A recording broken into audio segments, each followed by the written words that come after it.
Today we've got Nicolas Villarreal from Cosmonaut magazine. It's also written for Palladium magazine, more controversially, you could say. Sure. And he's also got a new book out about AI and the issue of materialism, of how it relates to Marxism. There's some essays from Cosmonaut magazine featured in this book. I don't know, very interesting. But we've been talking a lot about the new tech right. We've been talking a lot about we had Kate Willett on. We did a couple episodes really doing an in-depth look at the kind of ideology that is being produced in Silicon Valley. And I know that me and Nicolas have actually talked privately a little bit about this stuff, and we've had quite a bit to say. And you have a bit more actual experience dealing with some of these people as well, which I think you can bring to the table. But it's great to have you on. I'm gonna share the link to this in the Cosmonaut Discord and get people to tune in and share it more on Twitter. But anyway, how's everyone's weekend been? Let's kind of Pretty good. Pretty good. Extremely uneventful. Yeah. Yeah, I mean, I rewatched Goodfellas, which I just can't. I'm like the one guy who doesn't like Scorsese. It's like the same movie every time. I like Scorsese. I mean, yeah, Raging Bull and Taxi Driver, amazing. But like Goodfellas is just like these Guidos just yelling. You're talking about like late Scorsese, which to be fair, he does make the same movie. It's literally just like a Guido narrating his downfall while other Guidos yell at that Guido, and then. Well, since that was the only Scorsese movie I saw, I was impressed. I did actually see two movies this past few days. I saw the second Joker movie, which is actually a masterpiece. All the critics were Philistines. That's the first I've heard someone say that. I've never heard that. Yeah, I definitely have not. I haven't seen it, but it's good. It's always if you don't have like the pop culture expectation going into it, it's good. Two, I saw Big Trouble in Little China yesterday, which I saw like the middle part of it when I was like 10 or something, and I thought it was a horror movie because it was like had all these like scary John Carpenter imagery in it. I didn't know what was going on, but it's actually a hilarious movie. It's like one of the funniest movies ever. Which is a very different. Yeah, I saw it a while ago. I don't really remember it very well, but no, John Carpenter is solid. Sure, he's good with very good composer too. No, John Carpenter is a genius, incredible. Yeah. No, I had a concert on Friday night, which was cool. Napalm Death. It was kind of leftist coded. They the singer went on like a big anti-MAGA rant and like made fun of like Florida for being because their bassist was from Florida, and he was like he's from Fort Lauderdale, and everyone cheered.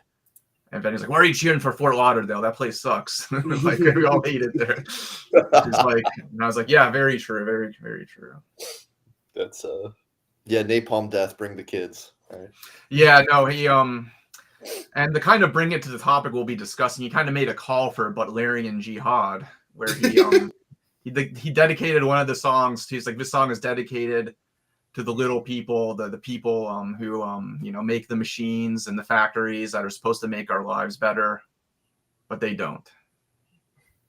Nice. So and I felt the sentiment at the moment. I definitely felt the sentiment of like, yeah, no, fuck all this tech shit is making our life worse. But I think there is a more dialectical, perhaps you could use that term, perspective or nuanced perspective to take on the issue. So, Nicolas, why don't you introduce yourself, introduce your work on AI, what you're all about, and sure. So dive into it. As you mentioned before, I've written for Cosmonaut, I've written for Palladium. I have a new book out, which is called A Soul of a New Type, and it's a collection of essays on artificial intelligence and materialist semiotics, which two of like the main essays originally appeared in Cosmonaut. Some of like honestly my better work, I think, and basically, that's I guess what we're going to talk about a bit. Artificial intelligence. There's actually an essay in it also called "Against Butlerian Jihad." Right. That's that was the reference I was making. Yeah. yeah. That like which was a response to someone else, which was someone wrote like for Butlerian Jihad, that was like following on Twitter, and wrote a response to that, because it is a common sentiment of how technology is ruining our lives, which empirically it is, and people, like it. There are attempts, but there are some attempts, but not as many as you would expect to, I think, really intellectually justify or rationalize Butlerian Jihad in that way. But it does have like a larger like folk kind of pull that is out there on the internet, especially. And I think it's for very strategic, but also I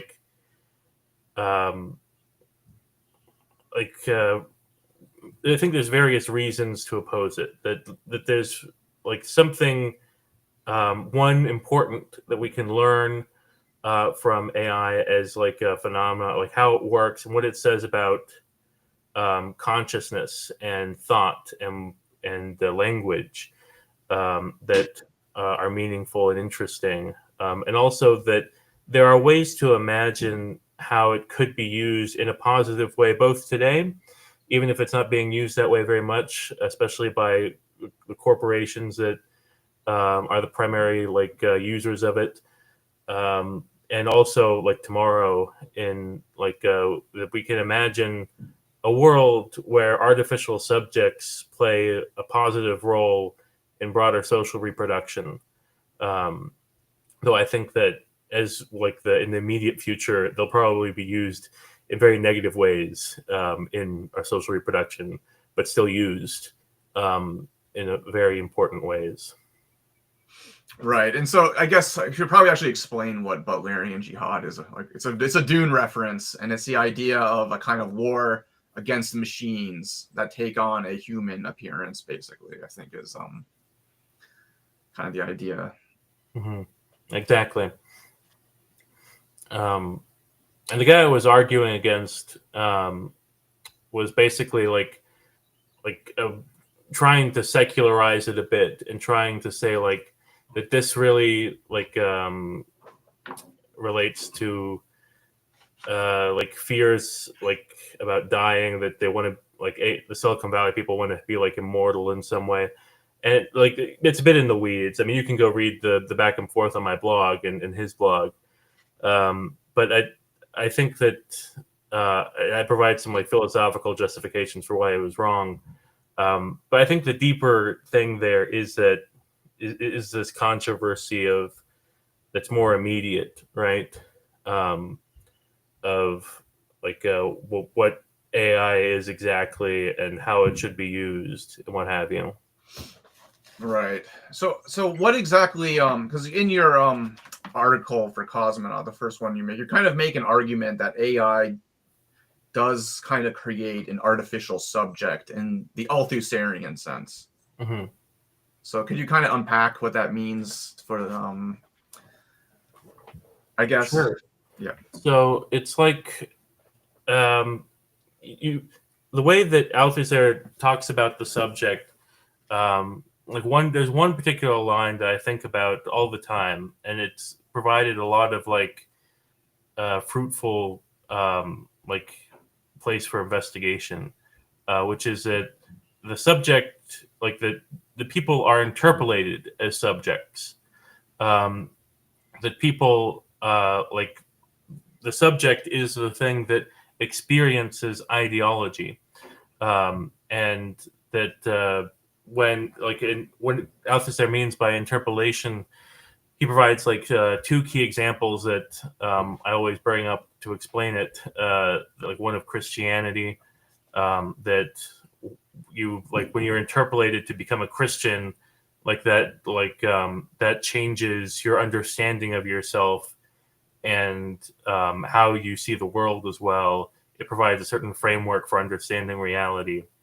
and you're called basically some like this in Christianity. This is explicit. It's an evangelicalization. It's an evangelical religion, and they try to like call people to be Christians, and that process is interpolation. The other example that Althusser gives is that of like a policeman on a Right, this is the street. most famous one, I think. Yeah, and Zizek mentions it a lot to explain it. That like the policeman shouts on the street, "Hey, you," and then you turn around. Now you are the you in that sentence. You have like interpolated yourself into this certain position, and to say that like AI is like a subject is to say that it can be interpolated. That what at least when we're talking about large language models, which are like ways of like these things that basically encapsulate all of written human culture and now increasingly other forms of human culture, that the chatbot you're talking with, based off of what context you give it and what signs and symbols that you feed into it, it changes its like position in this broader semiotic field. And it gets interpolated in certain ways to act like in certain ways. And Althusser is very explicit that like what we call the subject now is what was called the soul by like the Greeks and stuff like that. That this is a secularized version, which is part of why like where the title of my book comes from that line from Althusser that this is the same thing. So that's basically what I meant by that it is a subject. It has a certain set of signs and symbols and that it correlates to itself, and that is what drives its behavior. Right. Does that make sense? I don't know. Do you have any thoughts about that, Jean-Mil? I know you're more philosophically minded than a lot of us. Well, I mean, as to the question of whether or not the AI of large language models embodied in digital computers is a new soul or a subject, I think it's interesting what you said about interpolation, but the first thing that I kind of think about is that there is a continuity of existence between those calls, so to speak, right? And one of the things that I've been thinking about recently is rather than trying to distinguish a artificial subject, so to speak, like AI from a human subject is, well, first off, I mean, it's not just intellectual capacities, right? It's the embodiment of a history. And then secondly, human beings find things interesting, right? AI will never kind of have that from what I mean, I don't want to say never, but for now, it doesn't really have that directionality, right? It's not autonomous in that way, right? So this is also something that I discussed in that original Cosmonaut essay, that what the AI currently lacks is some type of regulating function, which in humans is played by this autoregressive reality of our own history, that like creates like a consciousness, basically. Right. So I don't necessarily. While I argue that they're subjects in that essay, I don't argue that they're necessarily conscious, because and I recently realized that there is like another aspect to this, which does significantly differentiate AI from human subjects, but like that. But that I also do kind of hint at early on when I talk about like human subjects are, in a sense, less intelligible than AI subjects. Like the thinking of like there's a hyper intelligibility of AI through LLMs, in that like they are only the consequence of like cultural operations and science and that kind of stuff, whereas there is like this like directly like biological influence. There is this more historically contingent influence in humans. Like the LLM basically in a neutral way reproduces the whole semiotic field. Now humans learn most of it. Like we probably don't learn as much of the semiotic field as LLMs, but we learn most of it. But we don't do it in a neutral way, because we have, like, whether through trauma and pain or desire and interest, shapes what we pay attention to in that field, and that shapes our own knowledge of things. So that's another difference. But in terms of, like, I think it is possible that you could get an AI to do that one day, but that isn't like its natural, like, position as of right now. Yeah, I mean, if you're defining a subject, so to speak, Mm-hmm. a minimal definition is something that can be hailed, then I think that's totally legitimate. And and I think that also, it's very much an artificial subject in that it is subjected to our authority, right? But I think the one thing is that we all get caught up very much in this philosophical discussion of, is AI a subject? Is AI conscious? The most important one is AI a person? And the question is like, what are the stakes of this kind of like philosophical debate? It's something that I often think about, because in the day-to-day, it might not seem like it matters to people, right? So maybe if you want to talk about that. Yeah, I do think there are some important stakes to this, because the way that it's being developed right now, and this also like comes out of directly like how Marx talks about automation and like general intelligence and all that stuff, is that like the mechanization, automation happens to replace human labor, and it does so to like in this like certain form. And Ian Wright makes the point that like the difference between like what a fully, like if you had a machine that was truly universal in the sense that it could do everything that a human could do, then you get to the point of like a economic Turing test. Because if an AI or like Android can do everything a human can do, then it can actually produce value, definitionally. And that has important consequences for economics, for our social reality. And I mentioned, this is also one of the very first things I latched onto, which is that what the development of AI as it's going right now, where like the capitalist development of it is going, it wants to create a subject for labor which is not self-conscious. Because the self-consciousness introduces the ability of, like, that is where class struggle starts. Right. You can interpolate a subject to not be a subject, to not be self-conscious. You're interpolating them not as a subject. Then you can get them to be like in like the perfect slave, basically. And this is the objective of where things are going right now. And if that happens, it would be a strong immiserating tendency in the world against the working class. Yeah, I mean, this is something we've talked about. The way I've been thinking about AI recently more than anything. So I mean, I'm a physicist, and I use a lot of AI tools or machine learning tools on specific physical problems, right? But one thing I've been thinking a lot about recently is that AI, in a certain sense, is not special. It is a productive force, right? It's a technology. It's a productive force. It's introduced to automate away labor and to decrease the amount of necessary labor time and increase the amount of surplus labor time, right? And in that way, it's just that simple.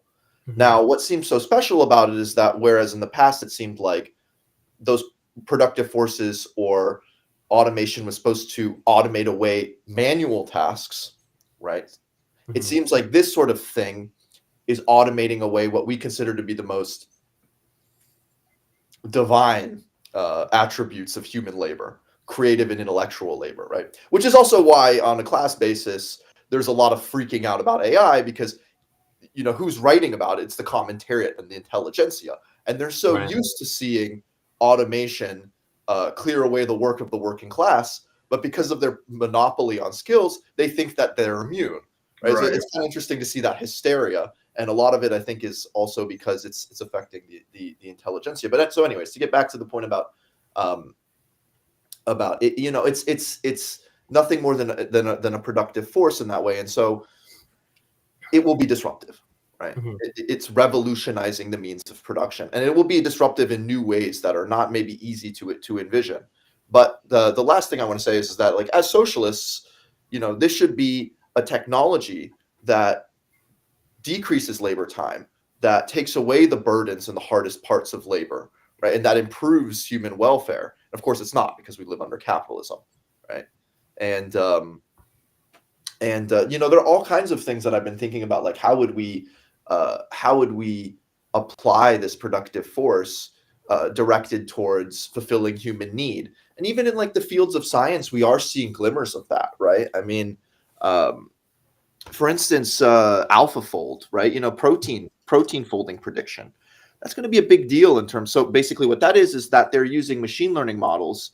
It's not AI strictly, like in the sense of large language models, but they're using machine learning models to do things like predict how proteins fold, and that's going to facilitate, for instance, like the development of vaccines and understanding the complex sort of biological and chemical systems that constitute living organisms. So, that's a little example of how even today machine learning is being used towards, well, I mean, it should be good ends, but can very much be used to good ends, and it would not be difficult to take that kind of and apply it in a new sort of society. So, I'm curious as to, like, what you think about sort of, like, talk more about the economic dimensions, the dimensions of automation, and what it portends.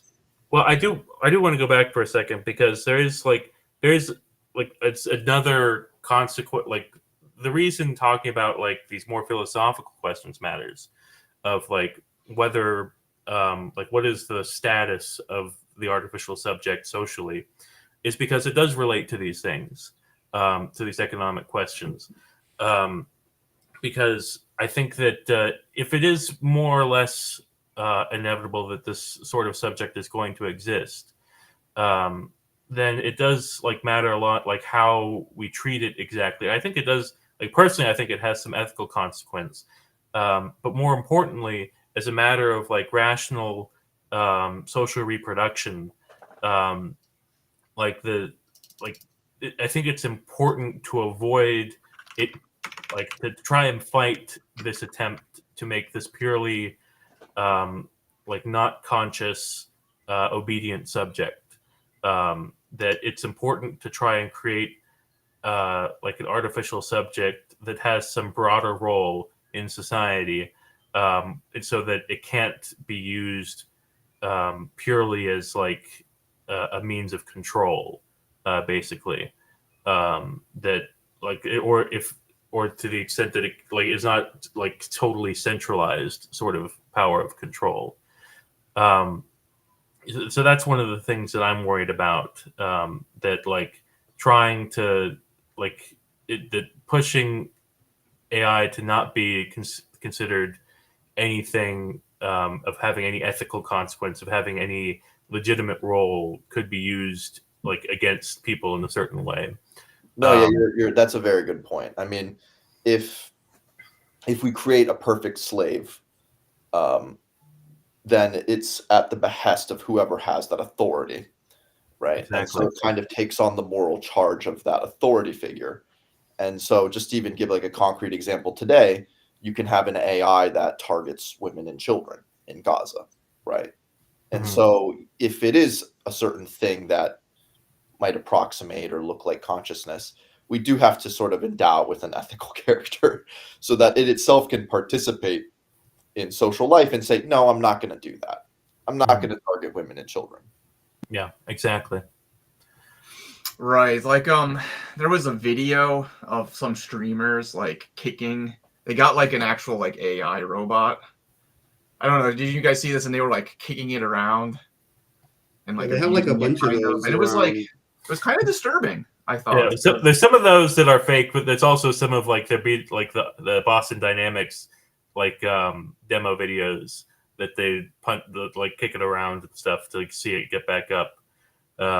Which I don't think it matters very much now because a lot of that stuff isn't like testing like a conscious, like it's not these LLMs we're talking about. It's just testing the control systems of these robotics.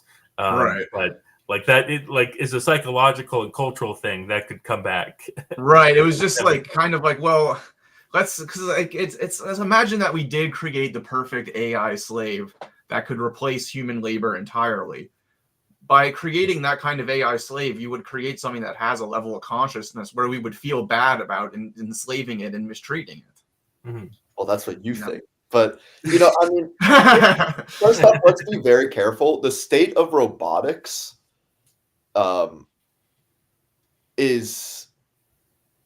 it's advancing fast, but like in order to like recreate the variety of human motion, I mean, right. That's not even like even like doing this, is like an incredibly complex maneuver. Right. Well, there is one project called the Clone that is literally copying like every muscle in the human body in like hydraulics. Good luck. I mean, it's in order to simulate the human body, we don't have the computational resources to do that accurately. Sure. I mean, I don't think people realize this, but like our best simulations of systems that don't depend on like purely statistical means of treating it, it's like you can deal with like 8 molecules. You can't deal with like 30 molecules. You know what I'm saying? Like we're talking about within a human body, like 10 to the 23rd, like number of particles, like of that order of magnitude. So it's no, I don't mean like a computer simulation. I mean like they're copying like anatomically like the muscles in like in a robot. Oh wow. Okay. Well, we'll see if they can get yeah, good luck to them. Yeah, Blade Runner. I'm watching interestedly. Let's see if they can get to Blade Runner, Yeah, the Tyrell Corporation becomes more real every day. It's some freaky videos if you look it up. I'll share them later. Guys, maybe the new revolutionary subject will be androids. The AI. What if the the Vanguard? What if the good guys are the machines? Yeah, what if the real Butlerian jihad is like the machines versus humans? Yeah, like the anti-Luddite. Like you have to live for the emancipation of technology. Well, that's a Nick Land ideology, isn't it? Like we're all just going to become biodiesel fuel for the superior intelligence. Yeah. Well, guys, I mean, here's the thing. Here's my critique of Land's stuff is that he doesn't actually take AI to actually be a subject, right? Is it like at least that's my like surface level reading. I haven't gotten too deep into it, but like just the idea of phenomena, the idea of like, and this is reflected also in like a rationalist theory of like how AI should work, in like the paperclip maximizing stuff. They don't treat AI properly as a subject, which is like one of the big topics of my book. That like you can't, like we shouldn't actually expect these like systems like these AI to blow up and just immediately like take over the world to achieve this one particular goal that got programmed into it or something, because like the complexity of goals also like it changes with like the complexity of your knowledge of the world, for one, and two, it's that like we're already seeing like with LLMs like what a goal is. Like this is the whole reason I went into semiotics to critique the rationalists, is that like a sign for something is informed by like all of these other signs. Usually it is like related to like like if you have an idea of what a good thing is, all sorts of things are related to that. There's no one thing that is just like the good. And what the rationalists do is they'll say, like, they will try to reduce it to that. They'll try to, there's this idea I came up with called sign function collapse, which is that you have first order signs which like stand in for something directly in reality or something. So, and there's higher order signs that are created by combinations of multiple signs. And the example I give to explain this is that I think of like apple juice. And you can understand apple juice if you know what apples are and what juice is. And you put those two things together, and that gives you a higher order sign. But you can also understand apple juice is like the proper name of like this golden liquid that tastes sweet. And that's the first order sign. And the rationalists believe that only first order signs can be proper goals, proper rational goals. And this is why, basically, that their models of AI all assume that it will try to maximize one particular thing in the world at the expense of everything else. But what I've basically counter argue is that no, intelligence is actually related to like how many signs you can know and understand, and most highly intelligent things will relate, like have goals that are related to lots of signs and can't be reduced in that way necessarily.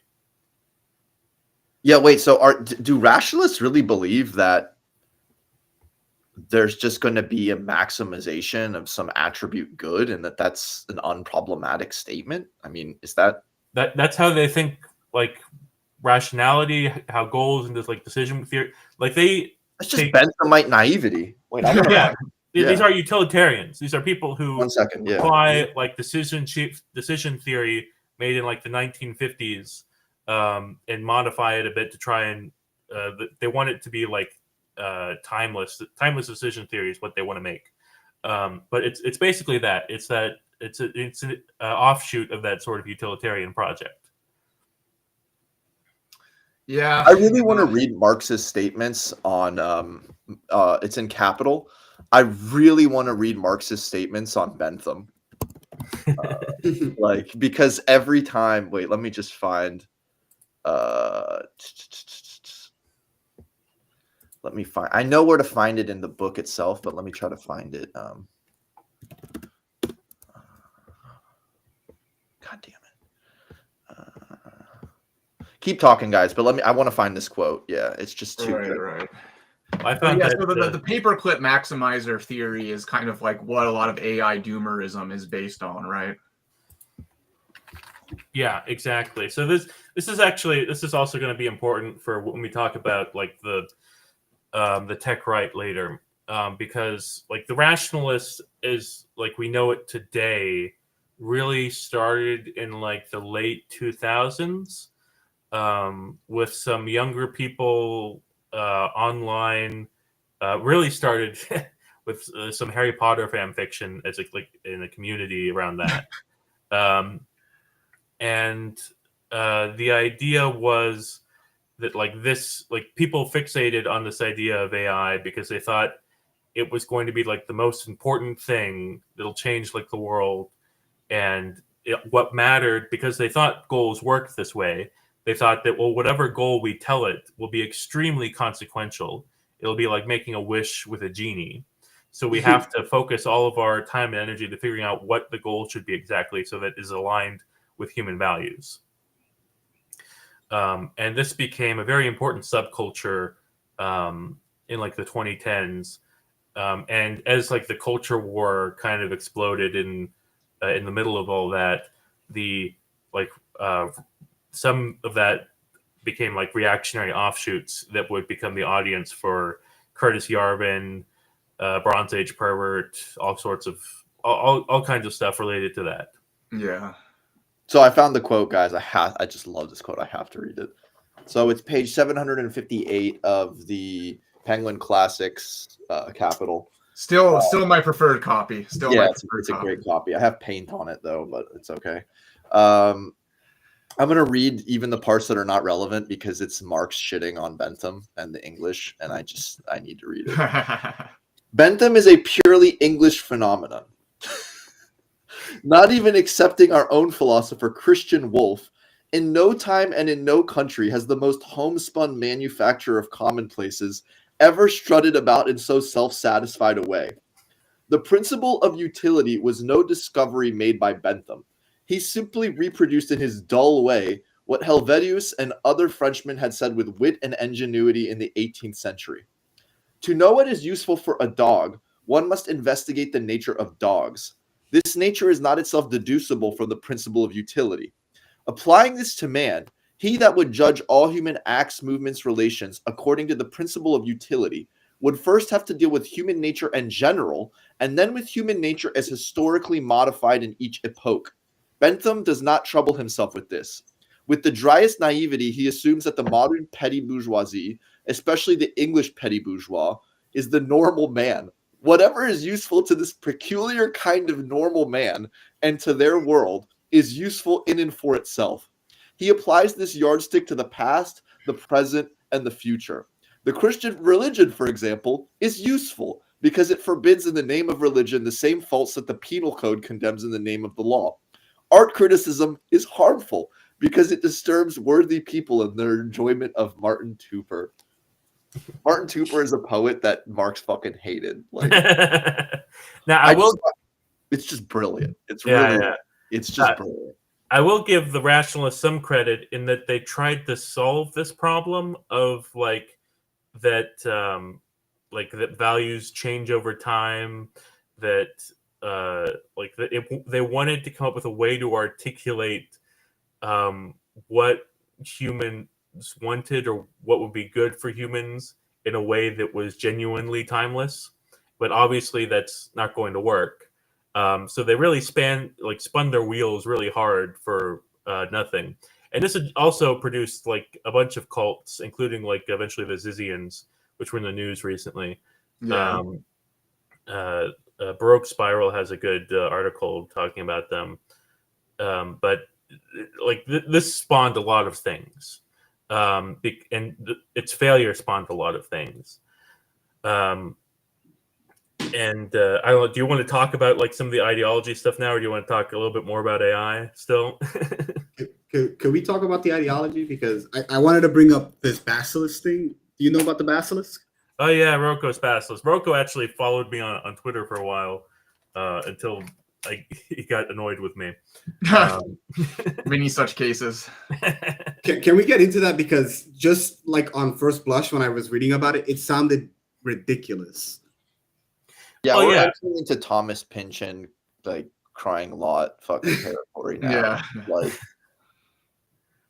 Well, so what the whole thing was that the idea that an AI in the future people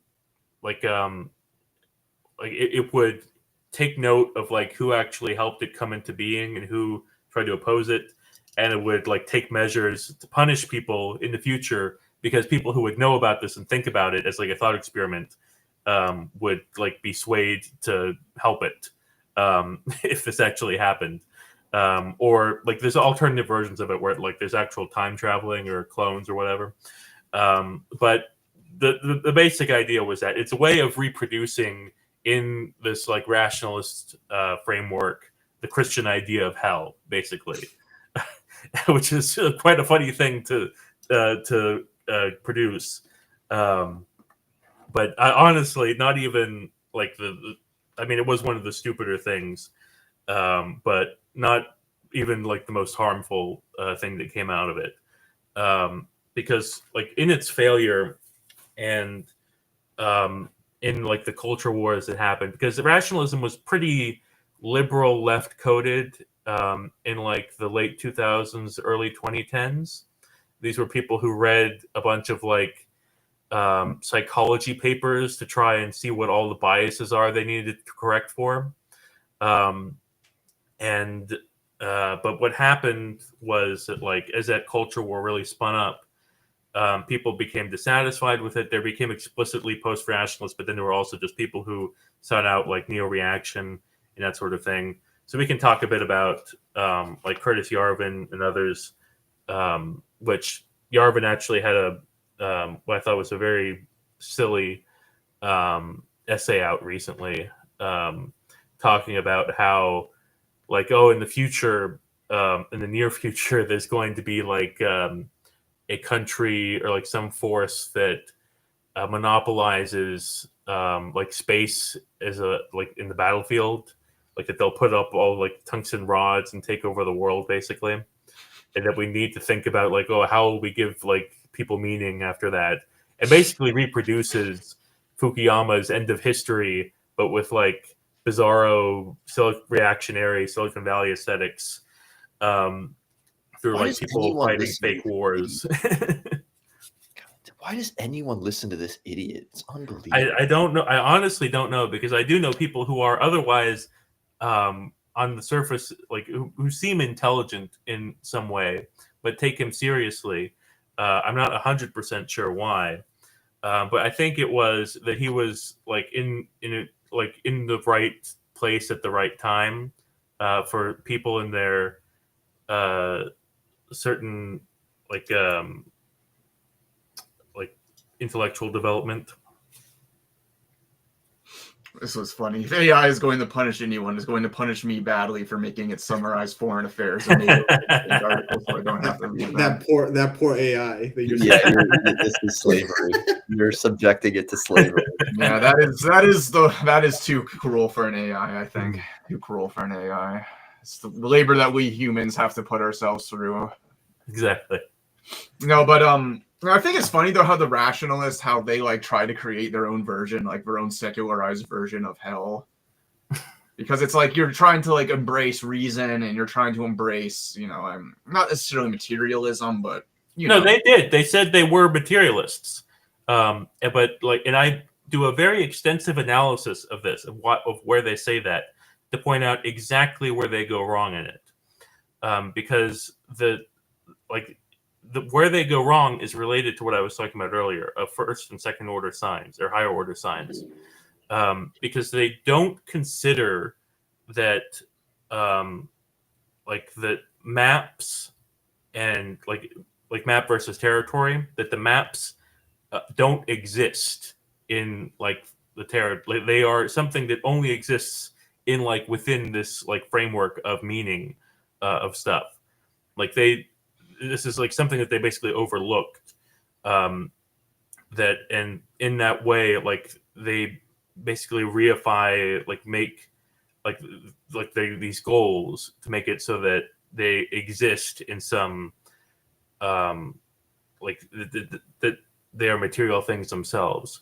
I mean, I get into more specifics in the essay, but it's like they go as far as they can go. Like they are serious trying to be materialists, but they don't. But they have these specific like ideological blinders that don't allow them to take it far enough, which is unfortunate. Right, because I also think it's kind of interesting how they're very materialist and into rationality, but like they're trying to create like a secular version of hell, which is like even the Pope who just died said that like he thinks hell is empty. So it's like, what is the point of like embracing this worldview when you're just going to like create like your own like weird version, like secularized version of like irrational religious concepts? But that's not necessarily, I think, inherent to like what the rationalists are trying to do. I mean, it in some ways, like they did really see themselves as like trying to critique all these ideas of like trying to be like always critical. It's just that like they is an intellectual culture. I don't think that they had that much like curiosity. Is one of the problems, is that they really relied heavily on like this like 1950s decision theory from like what's his name, the super genius guy who is John Nash. Yeah, Nash, but then there was the other guy, like von Neumann, Oh Yeah. and like various utilitarian authors. They didn't really go out and read all that much outside of people who were already kind of in that milieu. Right. And I think that hurt them significantly. They're also all philosophical amateurs. Like none of them.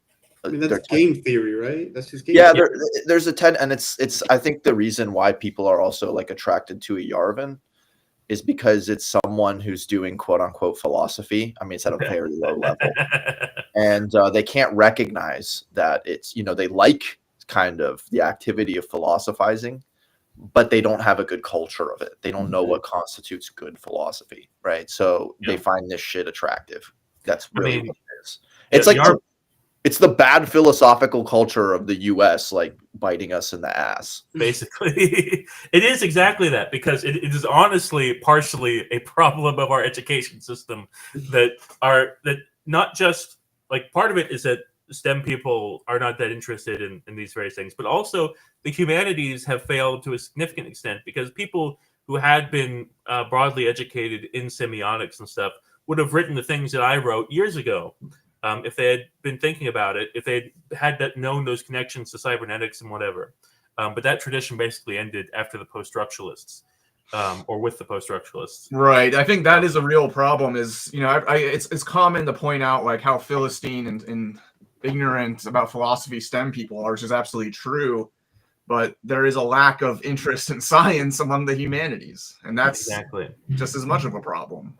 I mean, this is the other really big thing with AI right now, is that it's so difficult to get humanities and left-leaning people to take this seriously, because everything that gets written, for the most part, is polemical against it, and isn't really taking things seriously. And I think that's been very detrimental to like our left culture and understanding of things. Yeah, there seems to be just like a very kind of surface level reaction that like, oh, it can't do this, it can't do that, you know, and yeah, it's not a particularly helpful. I mean, if you could even call it analysis. Let's Right? be honest, though. Like, there's very few people on the left that's qualified to actually give an analysis of that. Yeah. Yeah, I had to do a lot of reading to get myself up to speed, basically, on this. Like, it actually started with I was talking with like Palladium people about AI, and they were very well versed in all of these various rationalist talking points because that's the milieu over there. And I was like, I feel that there's an approach here that nobody's really talking about, which is from semiotics. So I stopped everything and read Umberto Eco's theory of semiotics, which got me pretty far in like these directions. You shared like Wolfram's stuff in chat. That's pretty good. Wolfram was also someone I drew on. Yeah, I mean, so, and it's just, if people are, you know, they hear AI and either they go fuck AI or they go, oh, I'll never understand that. There's a quote in a work by Einstein where he says about physics that the concepts of physics are quite simple, right? Mm-hmm. What you spend all your time as a professional physicist doing basically is mastering the technical and mathematical machinery to manipulate those concepts, to express those concepts. It's very similar with any science. The conceptual basis, so to speak, of AI is at first hand quite simple. And you spend all your time trying to learn the technicalities of it, right? So, but here's a writing that maybe people can read to understand the basis or the basics of large language models, right? So that they can feel like, oh, I sort of get what this is doing now, right?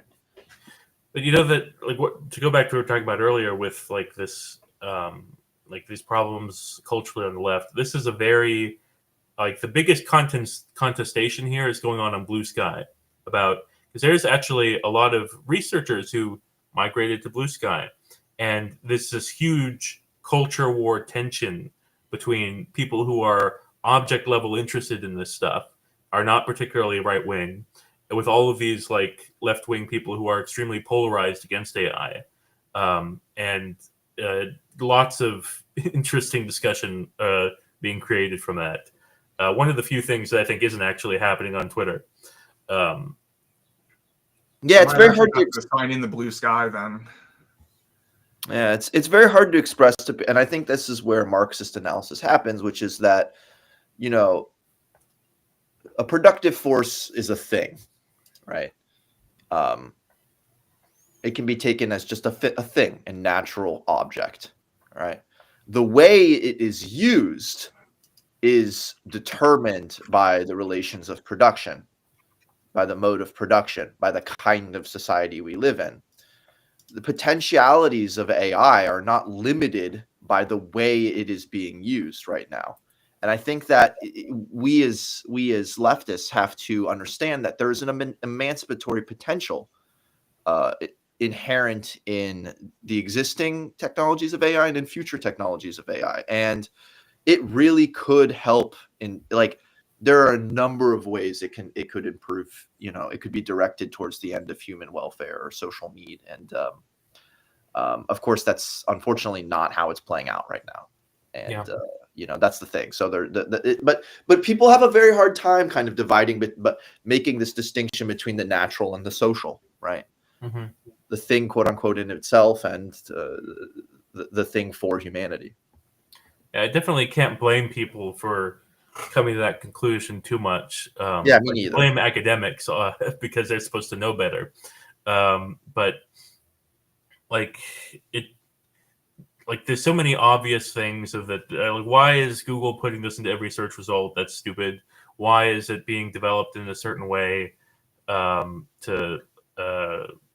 and I mean, there's many things going on right now that are the most dystopian is the military and surveillance uses. Yes, to which it is already being put to use, and that is incredibly disturbing. I mean, the targeting software, I don't know how anyone could write that or help bring that into the world and not want to just commit suicide because they're a horrible person, just an evil person, quite frankly. I mean, a lot of it is going on in Russia, Ukraine right now, and that they are trying to use little ground vehicles or flying drones and stuff like that, and trying to make them more automated because this is partly because of the necessities of of electronic warfare on the front lines right now.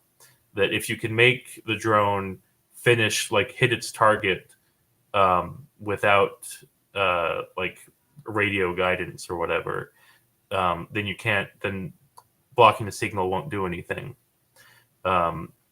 So in some ways, this is if you don't have specific treaties to stop this sort of development, it's going to basically become inevitable. It's pretty terrifying. I mean, automated F-35s, no, thank you.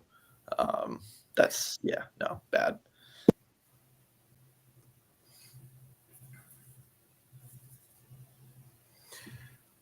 So, is there anything else? Oh, maybe we should talk a little bit more about this ideology, the tech right ideology in action within the Trump administration. Sure.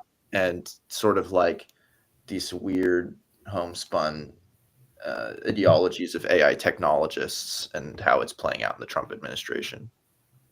So I think that there's one common thread to all of these things, whether you're talking about Yarvin, Bronze Age Pervert, the Claremont Institute, what have you, that everything that they were kind of pushing towards was for more deference to authority, to have put all of your power and just believe in this Caesarian figure who would fix everything.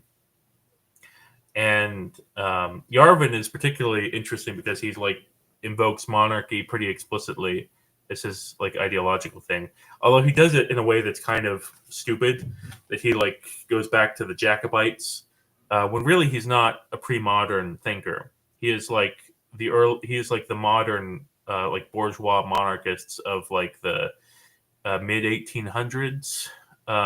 Really, if you look at his thought, he's like some combination of Louis Philippe and von Metternich, if you know who those people are. Right. And he like, but because of that, like what he's really, the ideological operation he's doing is saying that the firm is based off of a type of authority that works in the CEO. And because of that, that is like the model of political authority and sovereignty that he wants to like promote. In that sense, like Yarvin and all these others kind of, I think, encourage this culture and ideology among right-leaning people who would become staffers, basically. People who are into like all of these online blogs and read up on stuff like that, that they should really defer to whoever the authority is, whoever like the big guy is. And that's immediately blowing up in their faces right now. Like that, this everyone, even in the Silicon Valley, right, recognizes that this is a disaster going on with Trump right now, and they helped create it because they said that like they basically ideologically said you don't have a responsibility to make sure things keep working, and that ideological responsibility among lower levels of people is basically what kept the first Trump administration on the rails. That made sure it didn't blow up in spectacular ways. And with that gone, which certainly there was other ideological tendencies that were building into this, like the conservative legal movement, unitary executive theory, all that stuff. But this was one of them. This was another ideological tendency that connected to it. And now they're kind of reaping what they sowed. Reaping what they sowed, yeah. Yeah. It's like it's a spectacular, but this was so obvious that this would something like this would happen every time that this sort of ideology emerges and becomes like relevant. Something like this happens because actual like even in like big firms, even in actual monarchies that are like established, this isn't how things work. Like there isn't this like deference to whatever the king or CEO is thinking. You have your own responsibility to make sure things work. If you're like a mid-level bureaucrat or executive or whatever, and when that disappears, it becomes incredibly unstable, and it's really ridiculous that. But I think it's kind of exposing just how intellectually bankrupt a lot of these ideologies are. Right. I was going to say, like, Yarvin, he's also really into the Italian elite theories. Oh, sure. Like Robert Michel's, the guy who wrote that book, The Power Elite, which kind of is a very modern ideology. It's very much like kind of like engineering like liberalism to be as efficient as possible. And he's not as pre-modern as you would like us to think, I guess. But yeah, he's not. He's also not. Also, he's not very intellectual to begin with. He's not. I haven't read too much of his stuff, but I have read some of it, and he does not come off as a particularly like knows what he's talking about. He constantly makes these historical references that are usually wrong or otherwise stupid. He has Wikipedia knowledge of history, right? Well, his fanboys, they talk about him. They're always like, "Oh my god, he reads books from the 19th century." You believe this guy? He's like reading books from the 19th century. Who does that? It's like, yeah. Whereas he's not like reading like fucking like Obama's reading list or whatever. Basically, his dumbest self-help books of the year, like No, I mean, yeah, they're pitiful intellectually. I just love them. I love the irony that they thought that Trump would be sort of this trusted force through which they could like get their agenda, and like they burst the Frankenstein and they can't control, or a monster, they can't control Frankenstein's monster. It's pretty fucking hilarious to see. I mean, like nobody in the experiences, the interactions I've had with like the more Silicon Valley right people since the election, nobody has an actual line into the administration. I mean, like, Vance followed Yarvin on Twitter recently. That's probably the closest connection there is, because they don't really listen to any of the think tanks when they're making policy, which has been obvious the past few weeks. They don't really, and I mean, that's been my impression anyway, is that there has not been like all these people, they were like this intellectual milieu, they're kind of dispersed. There is like people are paranoid about Thiel, about the Claremont Institute and stuff. These people are not organized enough to actually take over anything. I'm sure some of them have C. Bannon wishes that like they had a more Leninist project. He tried to make it like that in the first administration, and they just said no, we're not going to do that. So it was pretty much like incompatible with like what was the actual goal from Trump's perspective, from the high bourgeoisie's perspective, and it's all in as a result, it's a disaster they cannot control. That being said, I do think that, I mean, from what I understand, some of the tech right, like doesn't like Mark Andreessen, I mean, they do have some influence on the administration, and they certainly helped get him there. That's for sure.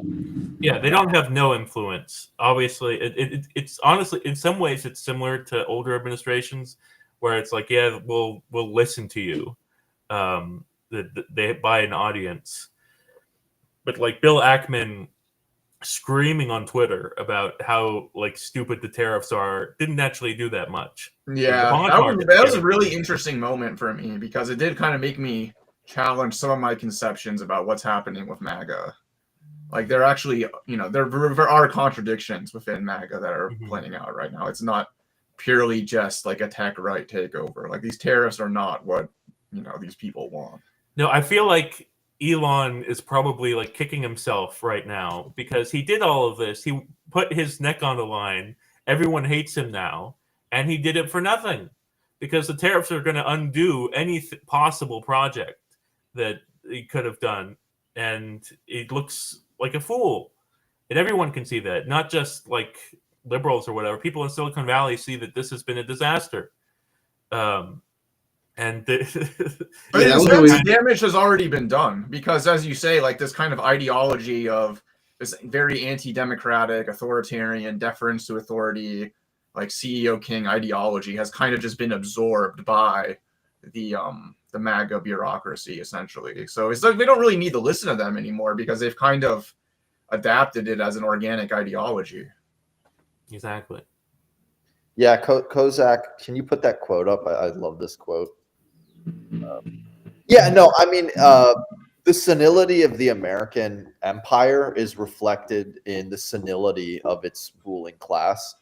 The quote unquote executive committee of the bourgeoisie is really staffed by a bunch of morons in the U.S. And the strategic awareness and clarity of the Chinese Communist Party is pretty unbelievable, to be honest. Like, so one thing that I think is kind of related to all this, I wrote a recent essay about this on like the way that delusion kind of powers internet movements, which I think is relevant to like what happened to rationalism and its offshoots, is that like there's been a collapse of civil society in the U.S., which everyone is aware of, and what civil society allowed people to do, it allowed people to do two things. One, it interpolated people. It socialized people into particular roles in society so they would be productive and like contribute to social reproduction in some way, and like get them into the ruling class ideology or what have you. And the other thing it did is it allowed people to have the tools that, like to have discourse about their circumstances in a more concrete way. Like when you interpolate people, like someone has to do the calling, and the calling isn't just reproduced automatically, literally throughout history the same way. It changes, and people are active in doing that. So it allows people to articulate what their circumstances are as well. And as you lose civil society, you lose the ability to interpolate people into like society properly and ruling class ideology, and you lose the ability for people to articulate themselves. And what the internet has allowed basically is this whole system of people auto-interpolating, basically basically delusions. Like Lacan has this line that people desire to be mad, but that doesn't make them mad. Desiring to be mad doesn't make someone mad. But I don't think that's empirically true anymore. I think that that was something contingent upon that like strong institutional moment of the mid 20th century and earlier that no longer exists. Because if you want to be mad at that time, you would have been socialized into having like delusions that would feed into reproducing society in some way. Take like the prosperity gospel, that like those like it's delusional to think you can like do all of that, but it was just to get people back to work, right? Now, if you have delusions, they can't be normalized into like being well socialized, and so because this is like delusions and and is being created and entertained by internet movements, it allows like people to have like these fantasies and that are not connected to a particular way of reproducing society. Like the status quo has the advantage of having a system that works, even if people don't always really understand or know how it works. These people who have these delusions about destroying society, I think the socialist project is like distinct in having the scientific aspirations to try and understand how society reproduces and propose a concrete alternative. But a lot of other people, and certainly some parts of the left too, don't have that. And certainly the MAGA people didn't have that. Like the Biden people were all just, well, maybe not quite as incompetent, but pretty close. They were pretty incompetent.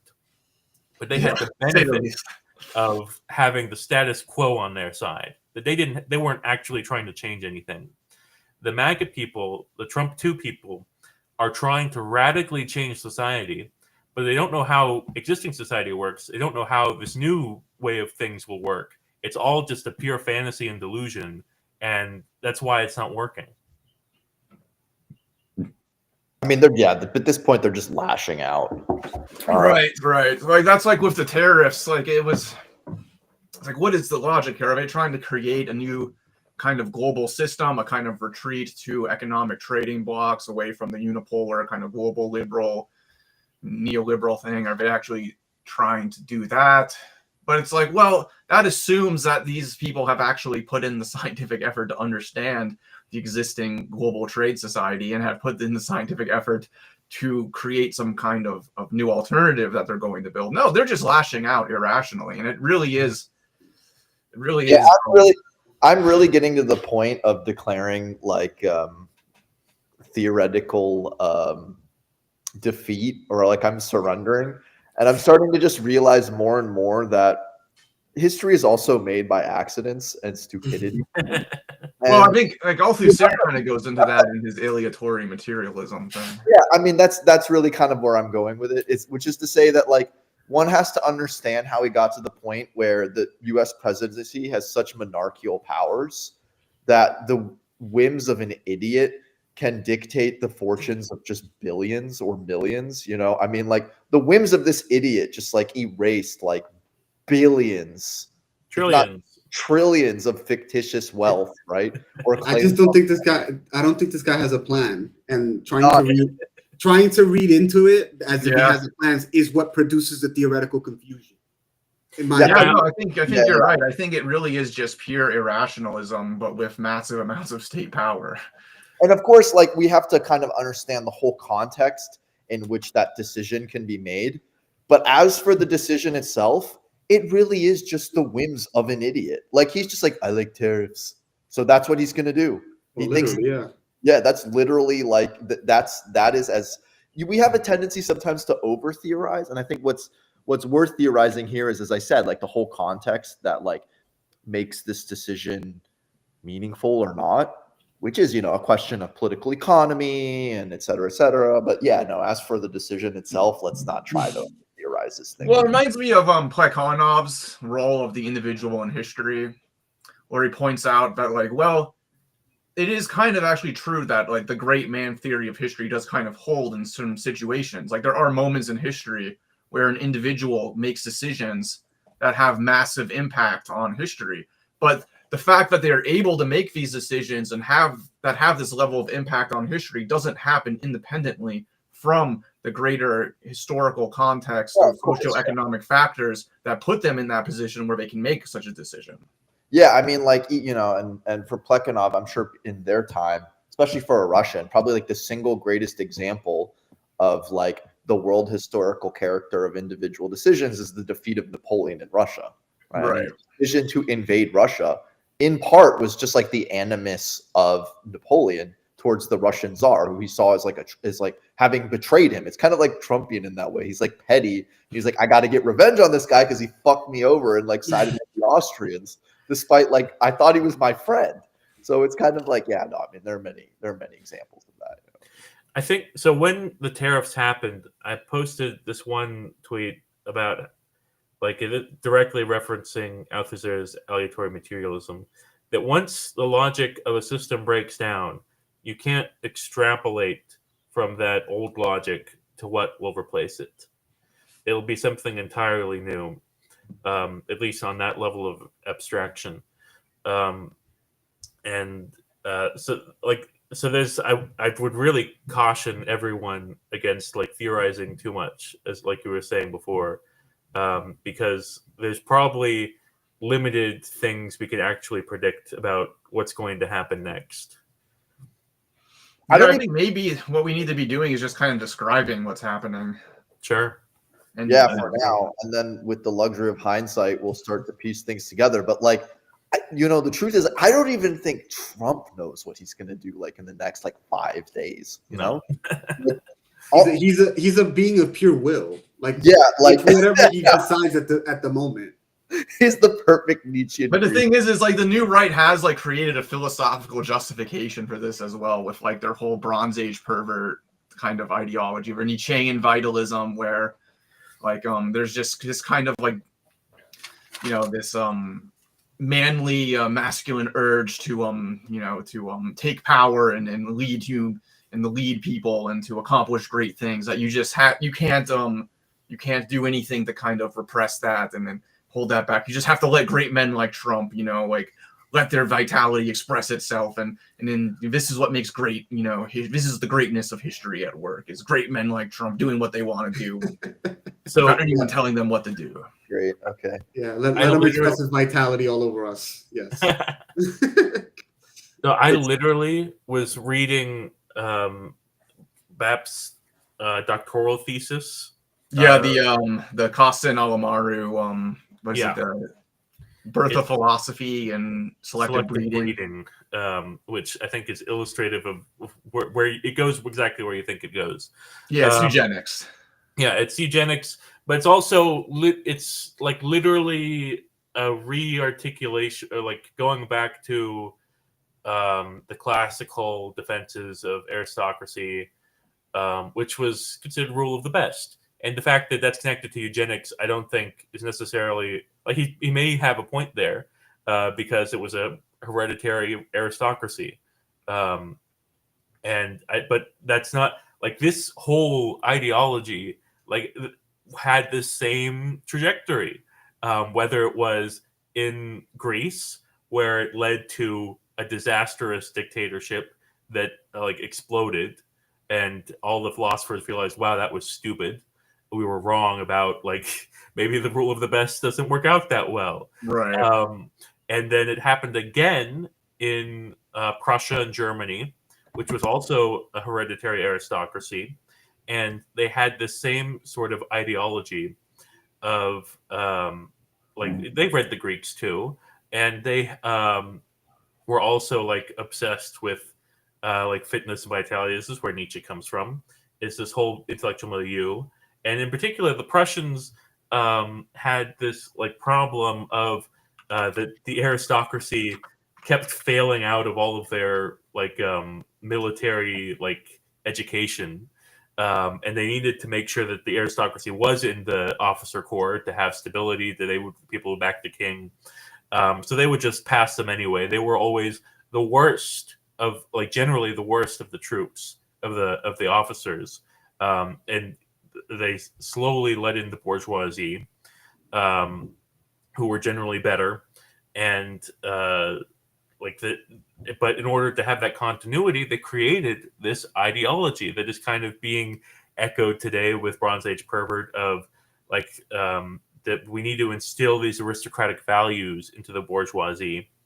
And when that failed spectacularly in World War I, it produced Hitler and all these other things. Like Hitler was a natural product of this ideology of aristocracy, as it was like trying to be applied to bourgeois society. So I think that like there is a somewhat of a cope of thinking that like BAP isn't making a point of connecting philosophy to all these things because and like that this aristocratic tradition wasn't like in some way biological. It was always this sort of proto-Hitlerite thing, but it's also like so it is one so stupid in that it always follows this trajectory of leading to horrible leaders that have these incredible delusions, and two, it's like it has the most obvious like sort of resentment that I like this guy like opens up the book with this, like I posted it on Twitter, like the screen cap of it, of how the like he was saying that all the this guy, I love this guy. No, wait, real quick. The thing I love about this, so first off, I mean, yeah, this is the best, guys. But like, but the thing I love about this fucking portrait is like, imagine the court painter. He's like painting. This is like and the court painter has to be like, oh god damn, bro, like I have to make him look good. This is the idealized version. Yeah, but like I can't like make him look too good because then they'll like think I'm like dissing him. So yeah. you know, this guy's like painting, just like shaking, like they're gonna fucking execute me. And like, yeah, this is the somewhat idealized version of this guy. Like, Jesus Christ. They called him Charles the Bewitched. So yeah, no, there you go. There's a European aristocracy. Yeah, this is the result of the selective breeding that will produce the Ubermensch over here. Yeah, I mean, if you could also find it, like the picture of the guy, the Austrian emperor who was in like 1848, is also like this sort of ridiculous figure. Wait, which one? Do you know his name? It was like Ferdinand, one of the Ferdinands, I think. Was he? They're all called Ferdinand. Let me try and find him. Oh my god! Apparently, there's a Ferdinand Habsburg today who's like a racing driver. That's pretty funny. That's pretty funny, yeah. Well, there you go. That's an example of aristocratic greatness. Here it is. Ferdinand I the Benevolent. Well, that's a good name. Who has like the biggest forehead you've ever seen. And was reported to have said, like, when the 1848 revolution happened, he was told that, like, he asked, like, why are there people marching in the street? And like his minister told him, they're doing a revolution. And he said, are they allowed to do that? Damn, you couldn't have figured that out with your 5 head? Yeah, Jesus Christ. you played a fucking city on that thing. Like, The size of Vienna, Joe. I guess it was mostly air in there because can they do that? Probably. Yeah, can they do that? Yeah, that's a great quote. Yeah, They're allowed to do that. But this, to go back to BAP for a second, there's this section of obvious resentment that is flowing, powering this whole project, about which on the most immediate level is focused on liberalism and feminism and modern society, but it was also focused on generally the law and the name of the father and social order. Because this is something, I don't know if he has a bad relationship with his father or something. Well, I think his father was a communist official in Romania. Yeah, so probably not. Yeah.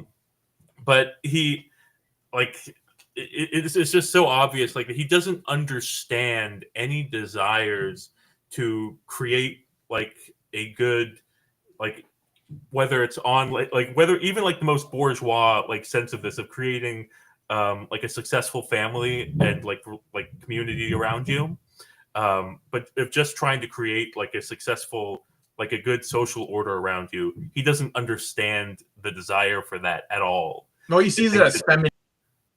I know it's so absurd. Yeah, the whole longhouse. Yeah, that was him.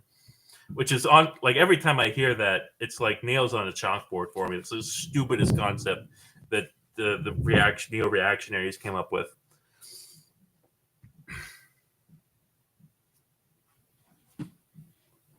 Okay, are you there, Donald? I guess it should. Yeah, I don't know. I think we lost him. Yeah. Well, let's see. That's not a Not a flattering. that's not a flattering. Sorry, Donald. Not to be hating, bro. It kind of looks like he's gonna cast a fireball at us. Yeah, Kamehameha. Yes. Left wing of the nursery. There's some great people are writing bangers in the. Yeah, we got some. We got some comments. bangers. Yeah, I wish I was host so then I could share these bangers. Oh wow, okay, interesting. Let's see if he comes back. I'm sure he will. Yeah. My God, this guy's forehead, Jesus. No, but yeah. So, and okay, maybe you could get into it because you guys are talking about Bronze Age perverts. I don't know what the fuck is this. What are you? He's some guy who he did a PhD at some point because we have his doctoral thesis he published, and his real name is something active. Let me pull it up. He has a real name, and he's a classics guy who is insanely reactionary. He wrote something on selective breeding. Yeah, so it's explicitly this Nietzschean proto-fascist thing. Costin Alamariu, and he's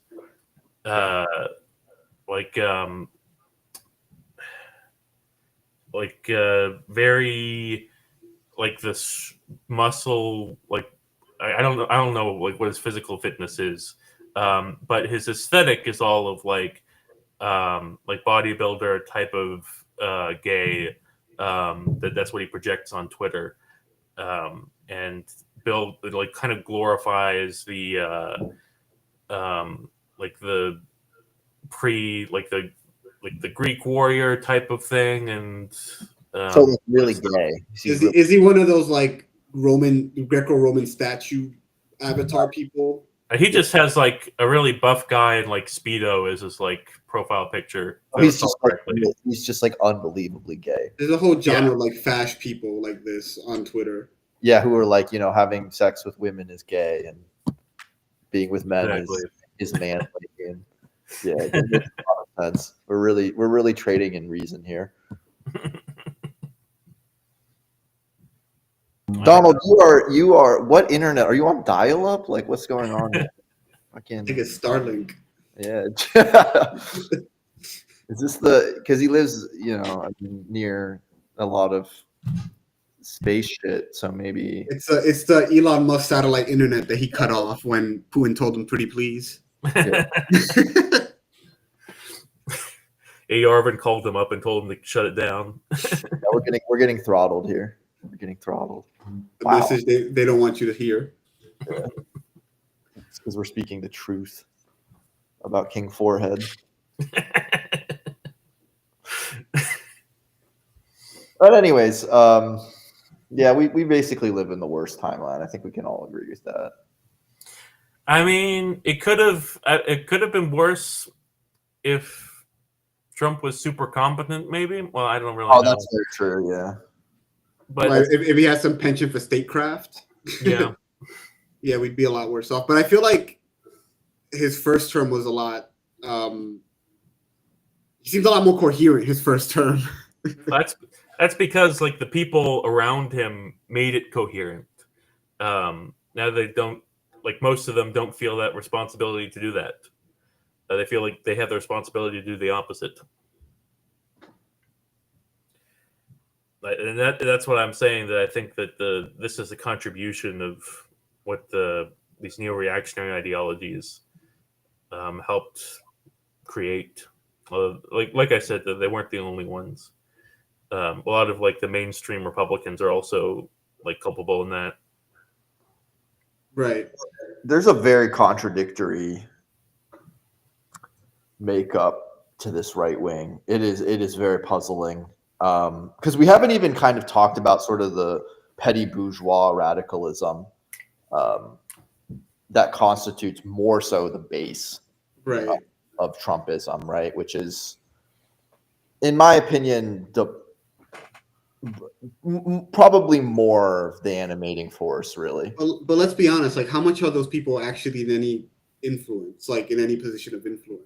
No, they're the political like power of it. Like, this is one of like the first things I wrote for Cosmonaut was like how the petty bourges are really like the animating, like specifically the militant petty bourges are like the animating base of Trumpism.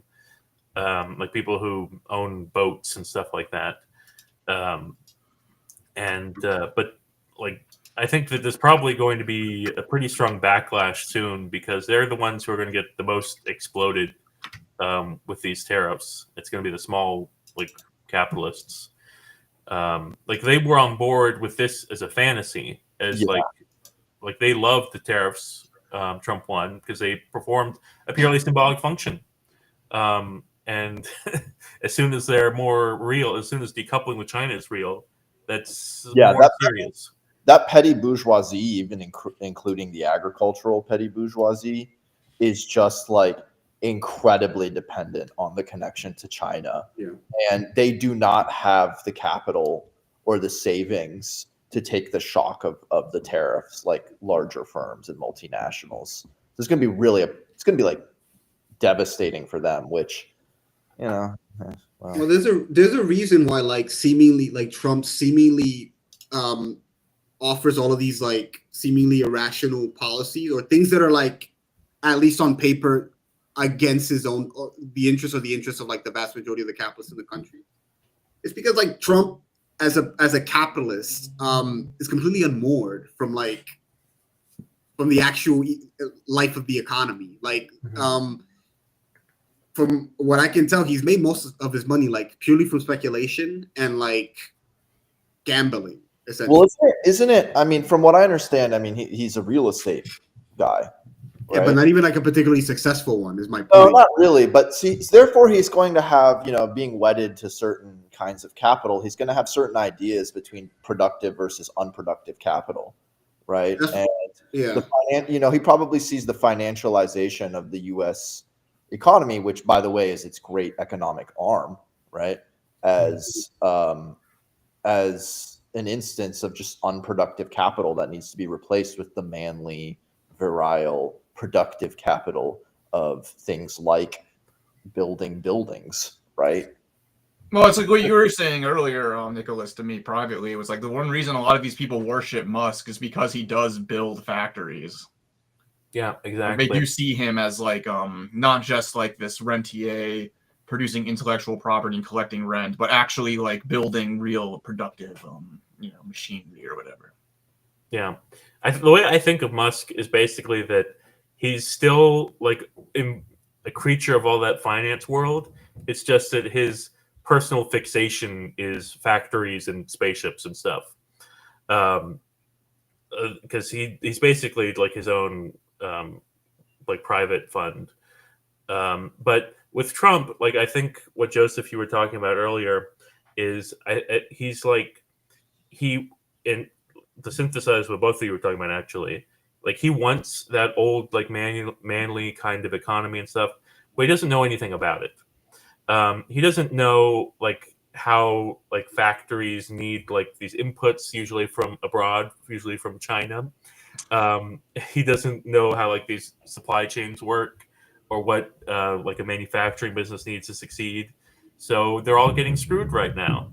And honestly, I don't think that they were that like going into Trump too that big of an emphasis on manufacturing.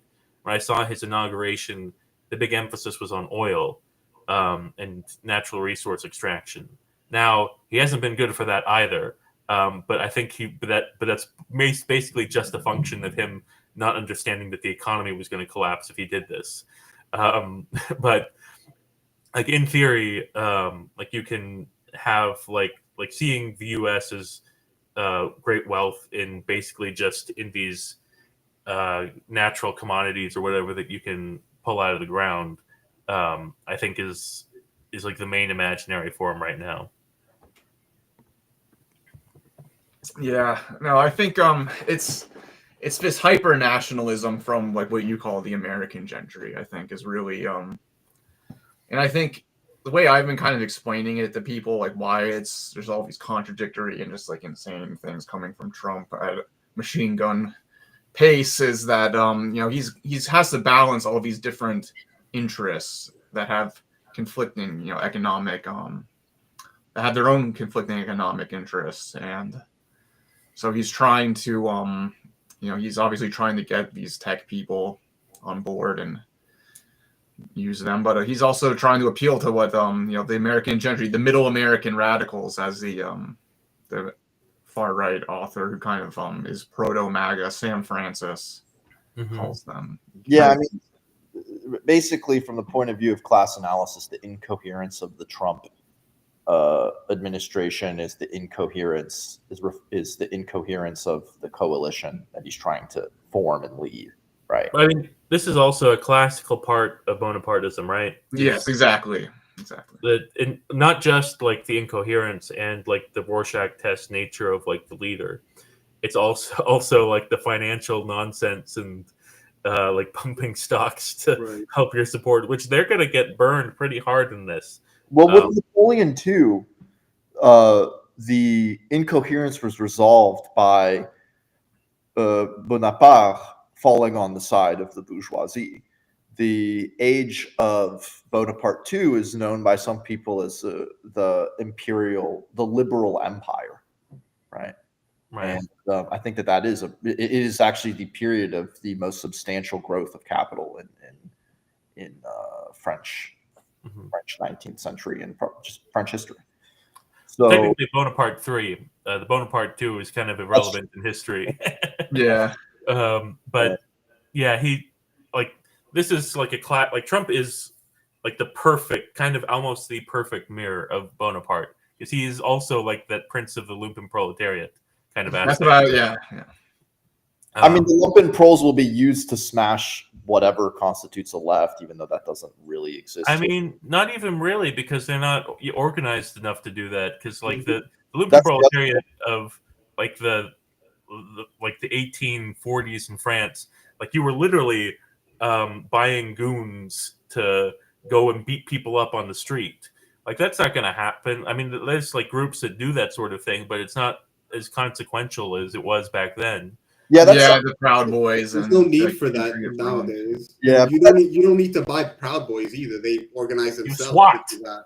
What do you need Proud Boys for? Right. Oh yeah, and so the other thing is when people are always using the F word, fascism, and comparing it to Bonapartism, it's like one of the good things about the total collapse of civil society in the U.S. and just the absolute alienation and atomization that rules over people's lives is this petty bourgeois movement won't be able to form squadristi or gangs to beat up their opposition. First off, because there isn't really any coherent opposition. And secondly, because you can't organize shit like on the ground anymore.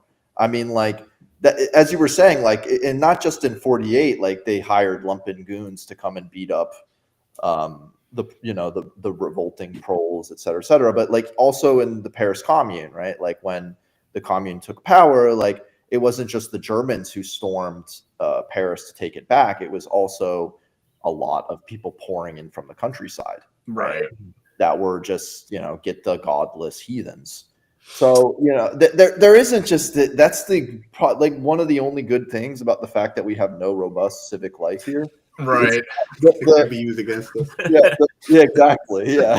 So, like, Well, it is like MAGA, Trump does have this like prince of the lumpen proletariat kind of thing, but like they're all, potatoes, couch potatoes who are just subscribing to like their favorite MAGA grifter influencer and just falling into a paranoid world of The lumpen don't leave their house delusion. nowadays. The lumpen are all gooners. Well, there was the Capitol riot. Like that was basically a lumpen mob like attacking the Capitol in the name of like. I mean, there were a very bourgeois mob. Exactly, there were a big chunk of petty bourgeois in that. Yeah, I mean, a lot of them are from where I live. I really have, I think I don't know what the data is, but really from what I can tell, this is not lumpen prole or proletarian phenomenon. Like that is not the majority of like Trump's base. So this is something I wrote about a while ago,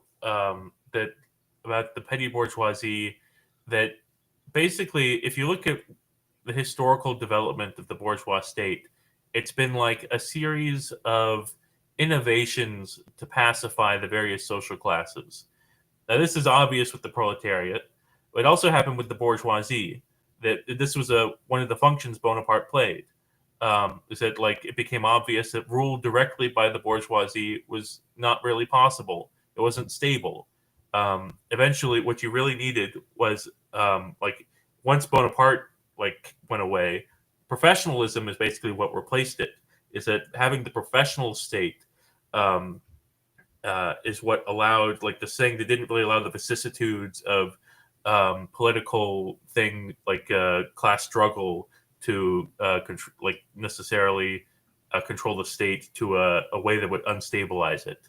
But the one like gap in all of that, what hasn't really been created is a set of systems and like social tools to really pacify and suppress the petty bourgeoisie. That's like the one thing that was left. And the Capitol like riots were one of the examples of that. And then like the Bolsonarist version of that in Brazil, there's other examples. But like this is like the last problem that remains for the state basically. And it'll become it'll become especially acute pretty soon. Because look at like we're kind of the whole economy right now is a bit like Wile E. Coyote over the cliff, waiting to fall into the abyss. And once it does, like the petty bourgeoisie will be more or less liquidated. And there'll be a big change in consciousness when that happens. Like how will that be interpreted? I don't know exactly, but it will be important that however it gets interpreted. And you look at like just the stock market, like it's basically retail investors holding the whole thing up right now. And part of that is being goaded by Trump to do that. And they're going to get really burned, most likely, once things start falling down. Yeah, and the eminent or actual proletarianization of the petty bourgeoisie, we know what that entails politically. Some of them may go towards the proletarian left-wing camp, and others will become something like fascist. Yeah. I mean, it is kind of I mean, it usually hasn't been the case that like the right was in charge when things like this happen. I mean, there was Bush when this happened, and it did benefit like the liberals left. At like in the Weimar Republic, they could blame everything on like the SPD and whatever. And stab in the back theory, you know, blah blah blah. Yeah, I think that there could Trump is discrediting like the right globally right now. And like I said before, people in Silicon Valley realize that this is really bad for them. That this is like whether it's from a business perspective or from an ideological perspective, people feel like this is it for like the neo reaction, and this like something like people will look for the next thing. I don't know what the next thing's going to be, but like there's going to be some big shifts because of what's going on right now. If only we had, you know, a left organization that actually was independent and Yeah. That'd be nice. and had a good program and could like seize on this opportunity as opposed to running some shit lib in Yeah, it's like all we have right now are like, you know, it's just the opposition right now is just like these Bernie AOC rallies, which is just it's not gonna cut it. It's not like gonna, I'm sorry, like I don't, you know, I'm gonna be that unnuanced guy and say like I'm sick of the sheepdogging. Like that's enough. Well, that's precisely what we can't afford is another restabilization of the Democratic Party. right. Well, I think it's interesting because you know, you have people like Maloney in Italy, and you know, you had Brexit happen. You kind of had this right-wing wave in Europe, but the capitalist class was kind of able to keep it contained and integrated into neoliberal centrism to where it wasn't really a threat. So you can have someone like Maloney, who is a literal fascist. I mean, she was part of MSI, which was like a Julius Evolas inspired, you know, terrorist organization. You know, she was a real fascist, but like she's been contained by But the other part is there's been containment, but also infection. Like, which is to say that yes, the fascists have accepted certain precepts of, for instance, like economic governance, but they've also infected basically every other conventional party with just a visceral hatred. Right. Yeah. I mean, mainstream parties are adopting their program in so many other countries. Yeah, I mean, they've adopted the visceral hatred and enmification of migrants. Right. And I mean, in the process is most acute in Germany, actually. yeah, it is. Well, I mean, in France, it's been actually for the longest period, this infection has been taking place. The right wing has shifted basically all discourse to a culture war over migrants and Islam, and it's, you know, people like Macron now talk that language. Right. Exactly. Centrist. So it's not. It's contained. Yeah, you're right. It is both ways. You have a containment, but you also have this transformation of liberalism to accommodate what it's containing. But I think with Trump, you know, you do have a sense that this isn't being contained by the neoliberal center anymore. They actually found that the far right basically got a guy in power who's not going to basically go along with the neoliberal norms and is actually willing to kind of explode some stuff and create some chaos. You know, and that's, you know, in France, they also recently, they basically banned Marine Le Pen. You know? Right. Oh, yeah. Scandal. So we'll see how that, you know, plays out. Well, there's another guy, Zemmour, who's like to the right of her, who's kind of gaining. Eric Zemmour is just he's a has-been, isn't he? He's a has-been, a clown, not going anywhere. No, yeah, Allah.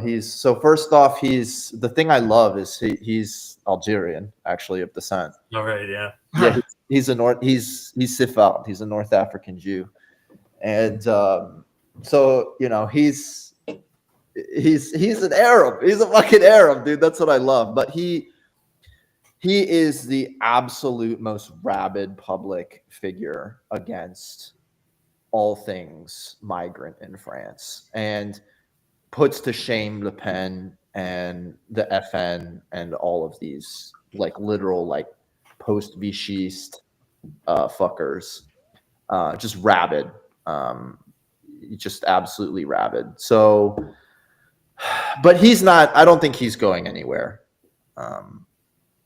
He doesn't have the clout. He doesn't have the real charisma. Yeah, he's not going. It's the right wing is growing in Europe. It is seismically changed things. But will the extreme right of the public face of European politics take power? I don't necessarily see it. Right. Yeah. Well, I think MAGA is kind of discrediting them, though. I think there's MAGA discrediting them, but there's also like there was kind of this post, this exchange on Twitter that was kind of absurd to me that happened the other day. That like someone was like, "Hey, are there any left-wing grifters out there?" Do they not like have eyes that can see the world around them? Like, but yeah, but it's like but there's a sense of that like the right-wing grift has reached such a terminal like level that it's like it's so oppressive that like this is so absurd and stupid. I think that there will be a reaction to it, similar to how like the post-Occupy left grift kind of reached terminal mass and like imploded eventually, and it's not sustainable. Just because, and part of it, and like Yarvin and Bap are also part of this because they are like Yarvin especially is a culture war hack. He's just a partisan. He doesn't have anything outside of this really. His thought is not developed enough to think independently of it, and they just won't survive. Is my expectation. Like this, no matter how delusional or irrational you get, you do have to deliver at some point. Yeah, and they can't deliver. I mean, not meaningfully on any of the suppositions that they offered. So, I would hope that eventually reality has to assert itself, and that these people are in for a rude awakening. And actually, at least. And I think that's also why Trump is being so aggressive in, for instance, the attack and deportation, is because like that's one way where he can use his monarchical powers to try to quote unquote deliver. Right.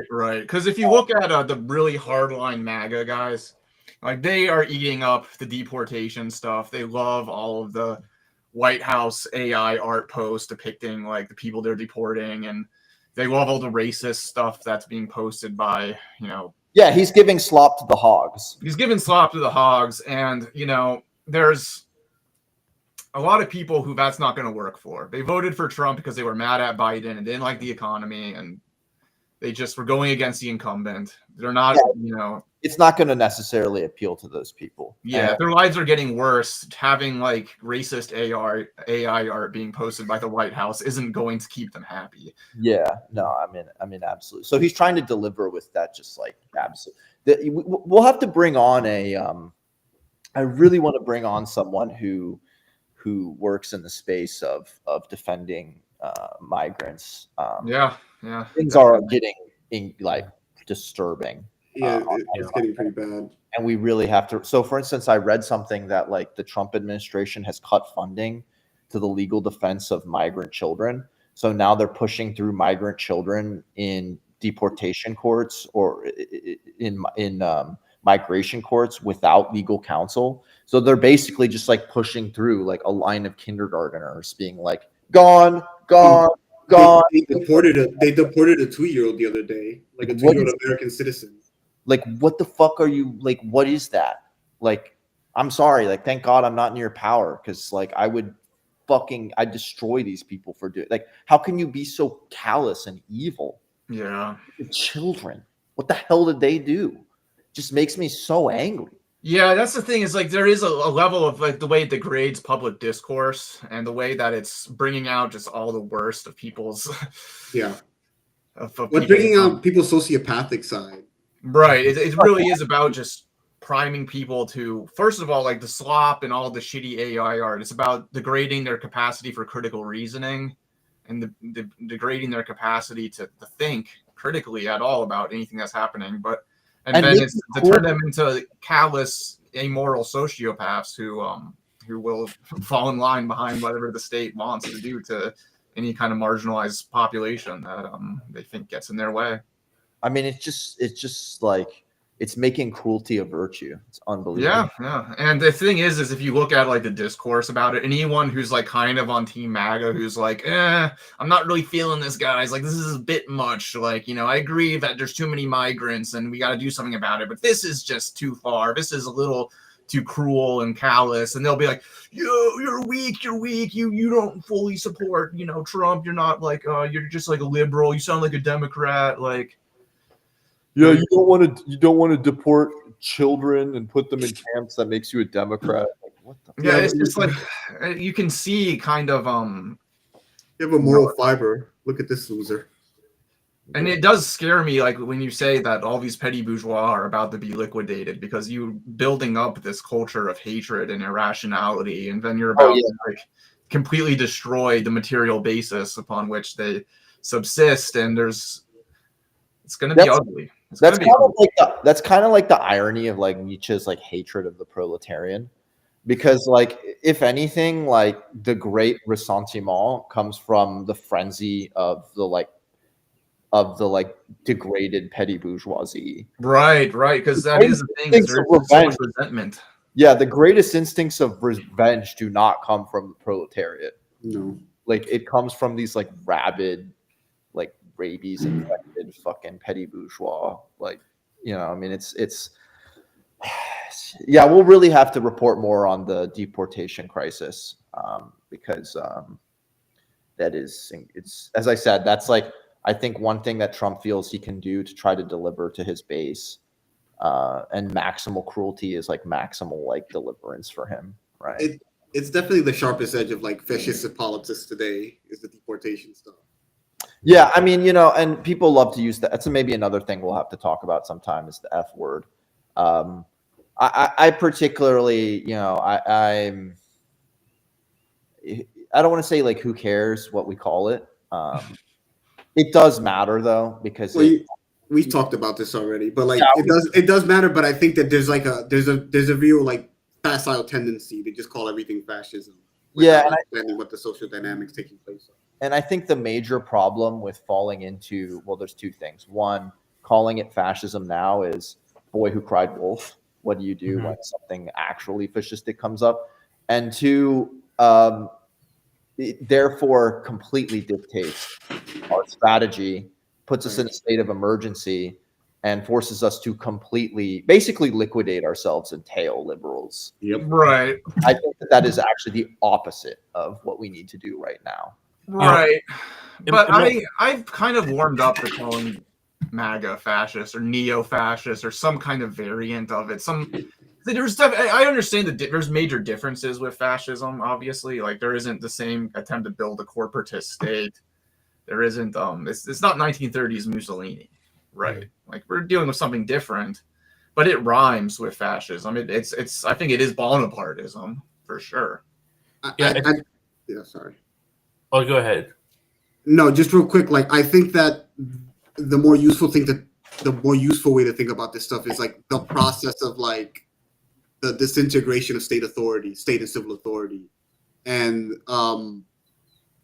like the way that the legitimacy of the state sort of becomes eroded, and allows for any number of like alternative politics to take root. Yeah, and I mean, like it's so there is that state aspect where fascism becomes a kind of, there's sort of an abdication of all of the gains of the bourgeois state in order to maximize the efficacy of the repressive capacities of the state, right? Which is to say, let's get over things like habeas corpus. Let's get over civil liberties. Let's wield the full repressive capacities of the state. But in the case of fascism, it was to beat down on the working class movement, the robust working class movement. That does not exist in our context. However, there is that parallel, which is to say, it seems like there are segments of the American state that want to forego or eliminate all of these checks on state power to increase or to maximize the repressive capacities of the state. The thing that I think we have to understand here is that, first off, this has sporadically occurred in American history. Secondly, this is the culmination of a process that really, in many ways, began with the war on terror, right? The war on terror meant the building up of ICE. It meant the building up of deportation camps. It meant all of these things. Everything was put in place so that Trump could then kind of pull the trigger, right? And so that's another thing that I think that people that is not particularly helpful in thinking of this as some kind of fascistic break, is that all of these repressive capacities of the state were basically there already. They were there, but they weren't deporting people for writing pro-Palestinian op-eds, even during the war on terror. That's fair. Yeah, absolutely. As I said, everything was put in place for us to pull that trigger. I agree with you in terms of like the continuity of state policy that, you know, leads to this. But what I'll say is like there is, I believe, a concerted effort by this this administration to create like a state of exception so that they can unleash everything. Oh no, yeah, absolutely. No, that is the major shift. Right. So I guess my question is like, I guess, yeah, it's not a reaction to like the workers' movement, but it is a state of exception where bourgeois liberal constitutionalism is kind of thrown aside in order to, you know, enforce a more repressive order. I mean, I think that does rhyme with fascism. It may not. It's a different historical context in which fascism, of course, word came into existence, but I mean, of course, listen, a name is a name is a name, right? Right. The second thing is that an analogy does not a thing make, right? And I think the major thing with this whole debate is like once you there's like a very deep moral emotive reaction to calling a thing fascistic, right? And it also therefore dictates our actions. Right. And the real question is, let's take seriously the threats that whatever this is. Let's take seriously those threats, and let's think about what we need to do as, as communists. Right. I mean, I think the argument is often that if we call this fascist, that means that we have to like do a popular front with the liberals because. No, that's exactly what it means. I mean, there's a right, but I think like the thing is like there's a long tradition of communists who didn't think that the popular front was the correct response to fascism. Right. Well, yes. I mean, you have the great debates of the 30s, right? Right. And we're pointing out how like the base of this is this American petite bourgeoisie, which is what Trotsky points out is the, you know, the kind of the mass base of fascism. That's, you know, like I think there is a lot of parallels here. I think Trotsky, really had maybe the best thinking of any of the great classical Marxists about fascism. And but we can talk about the United Front, but once again, the United Front is also very much a historically right. Well, that's what I was going to say. Is the like response... they had reformist socialists, right? To form a United Front with. Who the fuck do we form a United Front with? It would be liberals. I mean, even then, they didn't successfully form one. Yeah, because of the sectarianism on both sides. Right? I mean, in many ways, it's a bit of a moot point because.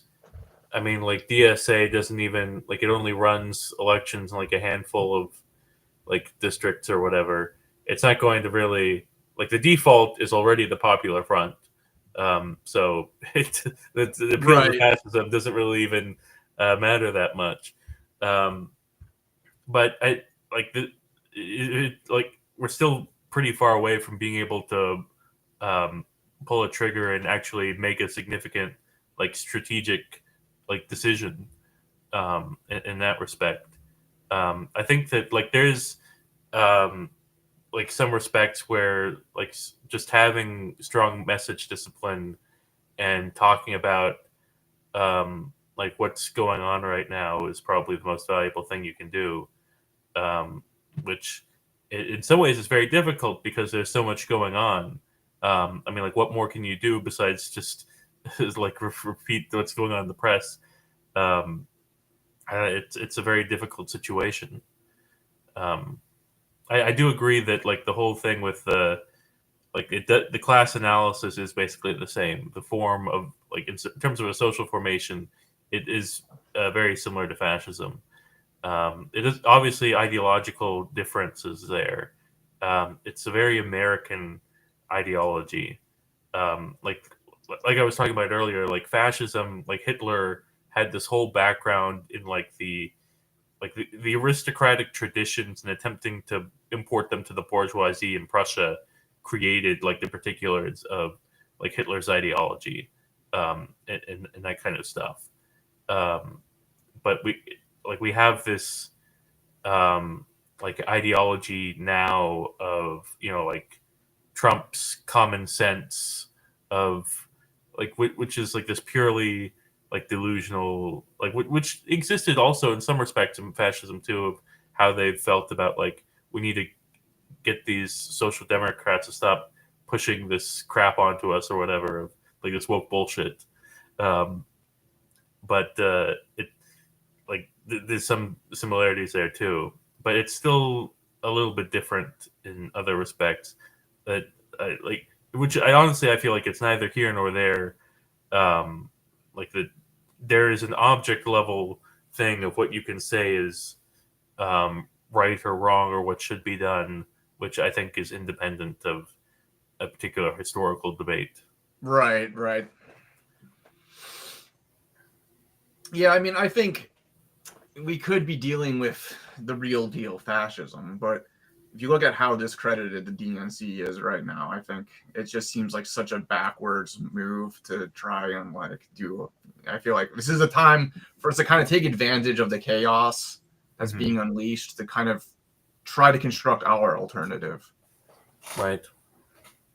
Yeah, I mean, I think that the most concrete goal of communists has to be doing something with DSA to make it independent, to give it imbue it with a real program, to make sure that it starts running candidates, not with the goal of managing whatever municipality, but with just rallying our forces, projecting our program, projecting our worldview. Beyond that, it's kind of hard to see what more we can do, you know, and where we can collaborate with liberals, I guess, on certain things we should try, right? But it's not even clear because they're not resisting. They're not doing shit. Yeah, I mean, they're doing protests and like, yeah, go to the protest. I mean, I'm going to go to the one here and probably bring like a big Palestine flag. And I mean, listen, like, okay, like, I mean, those are obviously good, you know, but like they have power. Yeah. It's in the end, it's not, you know. They have fucking power. Yeah. They're in the state. They can do shit to block this. They can. They certainly can, and they're not doing very much, and they're not even signaling that they would do any more. They're literally doing nothing. Like, what is Chuck Schumer doing? He's like writing bullshit, like awful books. Like go to the protest. That's fine, but like what I don't want is in 2 years what's going to be the call, which is to vote for the Democrats. I think what I want is a little more like introspection here from our movement. Yeah, no, I'd like a little more introspection, a little more willingness to like reconsider where the left has gone wrong without just falling into like tailing the culture wars. Well, we just need to be more conservative and workerist, and that's gonna, you know, that's the future of the left. I don't think that is the future of the left. I think that's just, you know, nonsense. Yeah, it's yeah, the culture war is the greatest smokescreen thrown up by the bourgeois media. And like, I wish we could just completely ignore it because it is a huge waste of time. It is a massive distraction. That being said, having spoken with people like around me who are not particularly political, whenever I make these points, they're like, oh, wait, yeah, you're right. Like, you know, especially because I do a lot of combat sports. So like a lot of people around me are like, not to hate, like kind of dumb and sort of like drawn to this kind of like, oh, like anti-trans bullshit. And I'm kind of like, why do you care? Like, your life sucks. Can we focus on what matters? They're distracting you. They kind of start to realize it, like, oh wait, yeah, you're right. Like, why am I? Bro, trans people are less than 1% of the population. Why are you fixated on a minority of a minority? Like, what do you care? Like, I don't even think you know one in your life. So it's like, Well, because they see it as a symbolic of like a total destruction of traditional norms and values. really. Oh, I get And that. that's the grift. Yeah, I get that too. But that's the grift. That's Yeah, that's the thing grift. is like traditional norms and values are stupid anyway, and it's a perfect thing for people to grift off of. So yeah, no, it makes sense that it's become such a focal point of the culture war. I had there's this tweet a friend of mine made that like even if you consider that like gender is some sort of ideology, that there's like a gender ideology out there, and that there is like you would have to and that like wokeness is a religion, in which case what's going on right now is like one of the biggest violations of the First Amendment that we've seen in a long time. That like the way that there's been this level of persecution on people for like the stuff in the Trump administration. Yeah, we got some people in the chat going a little crazy here. Yeah, the Culture war is a nonsense phrase used by. I think they got some radical feminists in here who are mad at us for. Wait, what are they mad at now? What's going on? We're not taking the culture war seriously enough. I guess we're not. Yeah, my brain hasn't been rotted enough. I'm sorry. Yeah, I need to. Yeah, I'd rather gargle Drano at this point than be a cultural warrior. Yeah, a culture warrior. Yeah, fuck that. Yeah, listen, like it's the trans stuff. I have family members who are 2 generations behind who were trans, so it just never really like shook me. Like I just like it's the way that it became like blown up as like this new thing that's supposedly like totally new. No, it's not new. Trans people have been around for a long time, and the way the right is.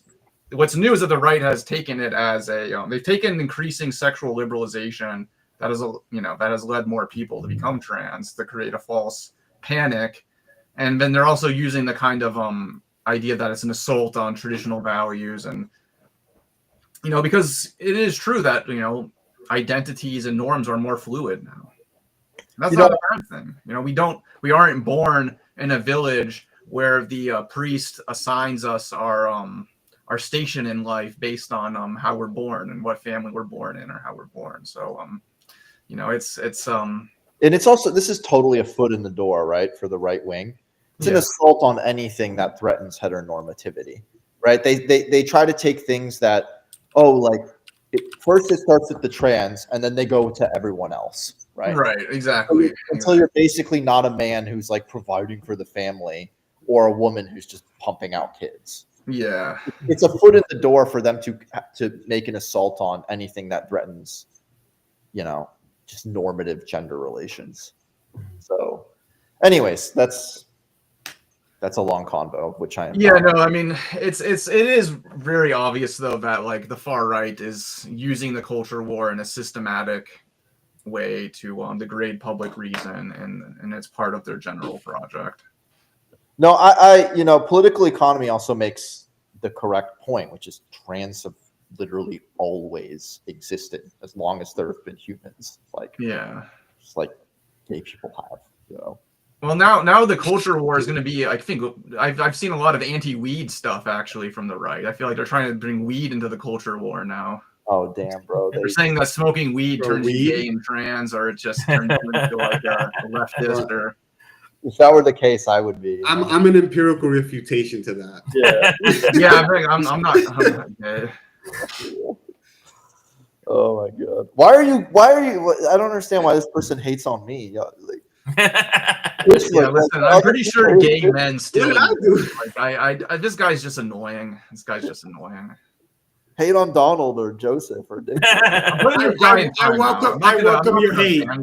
Because I welcome your hate. I believe in free speech, but I'll do a timeout just because, Thank you. Okay. It's fine. I like arguing, so. No, I mean I like arguing, but also the other thing is like it's like the principle of allowing others also to participate and not just like monopolizing the airwaves with unthought through, so yeah. Anyways, should we? What do we? Yeah, I think we've talked for almost. Actually, I want to say we've topped 1,000 viewers. Yeah, nice. Wow. Thank you, everyone. Nicholas, you're a big draw. Thank you. You're welcome. We're gonna have to have you on it every week now. Yeah. Yeah, I think last night we were talking like, what should our goals be? I'm like, well, let's set like an immediate goal of 1,000, and you're like, that's not high enough. And I was like, well, an immediate goal, and then immediately the next day we break 1,000. So you were right. You know, it wasn't. There high you go. I hope there's a kind of snowball effect, but I doubt it. Yeah. Please, people in the chat, share with your friends. We're trying to create a kind of media space where we can reflect on quote unquote immediate issues that's from a communist perspective. There are existing sort of left-wing media spaces that do the same, but not necessarily from a what we believe to be a quote unquote rigorous Marxist angle. And so we're basically what we're saying is we're smarter than the rest of you. we're not, but you know, we have a particular way of looking at things and particular tools and skills, and so we hope. Hey, out of curiosity, Nicholas, what kind of attracted you to Cosmonaut out of all the other like leftist publications out there? Oh, it's been so long. I don't even remember. What was the first thing I did? I think it was the American Gentry. Yeah. You know, I don't remember. Sorry, that's a bad answer. But I've come to really appreciate it, what Cosmonaut does, what you guys are doing here now. I even mentioned it in the acknowledgments of the book. Like it probably was that it's like a place of more open debate. That this is where the actual debates on the left are happening, and I think that's what makes Cosmonaut so valuable. Yeah, definitely. Oh, thank you for your praise. Yeah, we appreciate that. Oh, we mentioned this earlier, but you mentioned the attempt to recreate the human muscles for an AI, and you said you had a video for it. Yeah, I linked that in chat. Yeah, you linked it. I got it ready, so we can actually take a look at that. Oh, it's going to be great. Kind of bring us back full circle. We can take a look at this. Oh, I saw this. Dude, this shit looks like Evangelion. No, this is freaky, dude. Watch. Okay, wait. Can you zoom in? I can't see it. There, is that better? No, like full screen, dog. Yeah. Oh my god, it's like Evangelion, dude. It literally does look like the thing from that. Like the Avas. Yeah, fuck, dude. Wow. What is that supposed to do for us? Well, right now, I think they're just building it as like because they want to. There doesn't seem to be a business case for it. Proof of concept. Yeah. Proof of concept that we could get something to spaz out. Yeah. Okay, play that again. It's strangely captivating. Yeah. Your capitalism is horrific. What is this? Hey, you know that Joseph Stalin would have been interested in this. Yeah. I mean, I started following these guys when they just had the hand. I thought that's pretty cool. And then they started growing the whole body. Yeah, I think if Stalin saw this, he would have seen potential in like Really, I think for the Red Army. I think he would have been like straight to the gulag for the people who made this thing. No, more like straight to the gulag for the Red Army soldiers. We'll replace them with this. Yeah. No, you're straight to the gulag where you're going to work on engineering this under new conditions. That is really terrible. I mean, that was somebody said looks like Trump the puppet.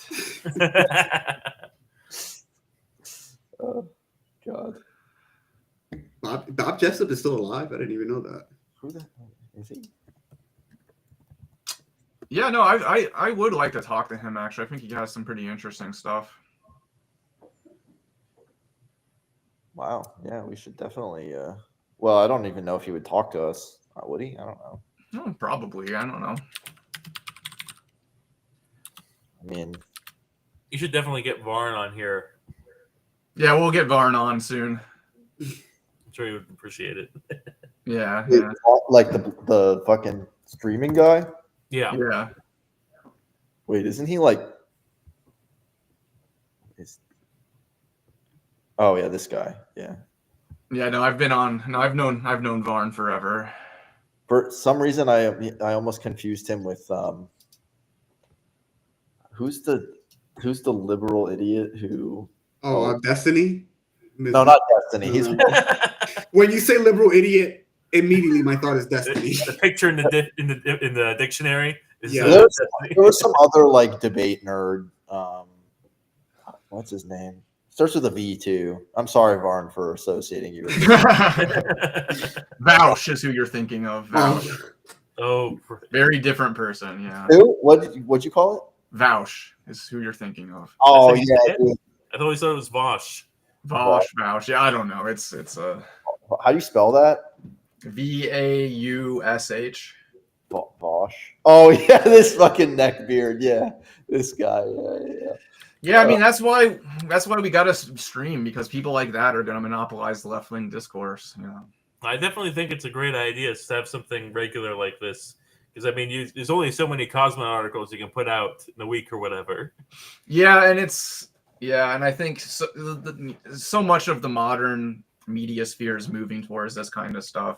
We still obviously need to do articles. Yeah. People need to keep reading books and not just listening to audiobooks and podcasts. People need to keep reading, but you watching right now, go read a book. yeah, go read a book, please. Yeah. We're like the Jordan Peterson of the left. We're like, go read a book. Go read a book. Clean your room. Clean your room. Read a book.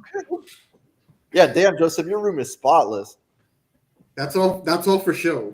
As Yeah, soon as I turn this camera off, it's gonna be a mess. yeah, me too. Well, I feel like this is a pretty good place to call it a day. Yeah. Thank you for tuning in, everyone. We were just shooting this shit the last 10 minutes. Yeah, no, that was fun though. And thanks for coming on, Nicholas. Yeah, thanks so I much. think we had a really good discussion. We covered a lot of really Really enjoyed interesting it. stuff. Yeah, no problem. Glad to be on. Honored. Yeah, no, I'm glad that we have, some solid writing about AI. Thanks. Someone mentioned Cold Dark Stars. He's written a few articles for us, but not in a while. And I would like to get back in touch with him because I did like his articles and he was interesting. Why do I know no one? I feel like I know nothing. You're not terminally online. Yeah, I'm At not. least you know Okay. that you know nothing. Yeah, You got to get online more, Jamil. I know, yeah. I'm But not. yeah, speaking of reading books, I've been reading that. We were talking a little bit about this last night. I'm reading that book, in Armed Struggle in the Search of State, which is like a history of the PLO. Yeah. Can we get the author on or someone? Maybe. That'd be Yeah, cool. that would What we can do. be really awesome to talk with. Yeah. At some point we should do. Well, I don't think anyone cares except for me, but something on the Algerian Revolution. Oh yeah, no, We could that definitely would be tackle cool. that. Yeah. I'd love to do that. I mean, because it's relevant. Maybe talk about it in a broader context of NatLib, national liberation movements, and their connection to the Palestinian cause. Yeah. Yeah, no, because that's definitely something that pops up a lot in the book. All the Fatah cadres were getting trained in Algeria. Yeah. You got any ideas of stuff we should cover, Nicholas? Any ideas, stuff? Oh, now that's a lot of pressure. Sorry to saddle you with that all of a sudden. They should do something on China, probably. We did talk a bit about China last episode, but I think more deeper dives into China. Yeah. Well, What's going on there? I think, Yeah. Chinese people. if people watching have ideas, they should also post. yeah. You should.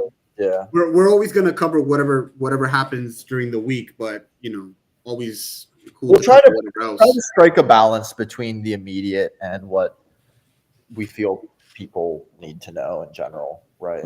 The quote unquote. Yeah, no, I feel like AI is something that we're gonna have to keep uncovering too, because it is changing so much. I wrote that book, and then immediately I started thinking about what if I should write something about that and something else Yeah, about well, this. you have a review of a book on AI coming out in Cosmonaut soon, so Oh yeah. yeah, keep an eyes out for that. That will be coming out. All right, looking forward. But hold on. Somebody asked us, have we read Sinwar's novel? I have not read Sinwar's novel. No. Then somebody else asked, are you guys all in the US?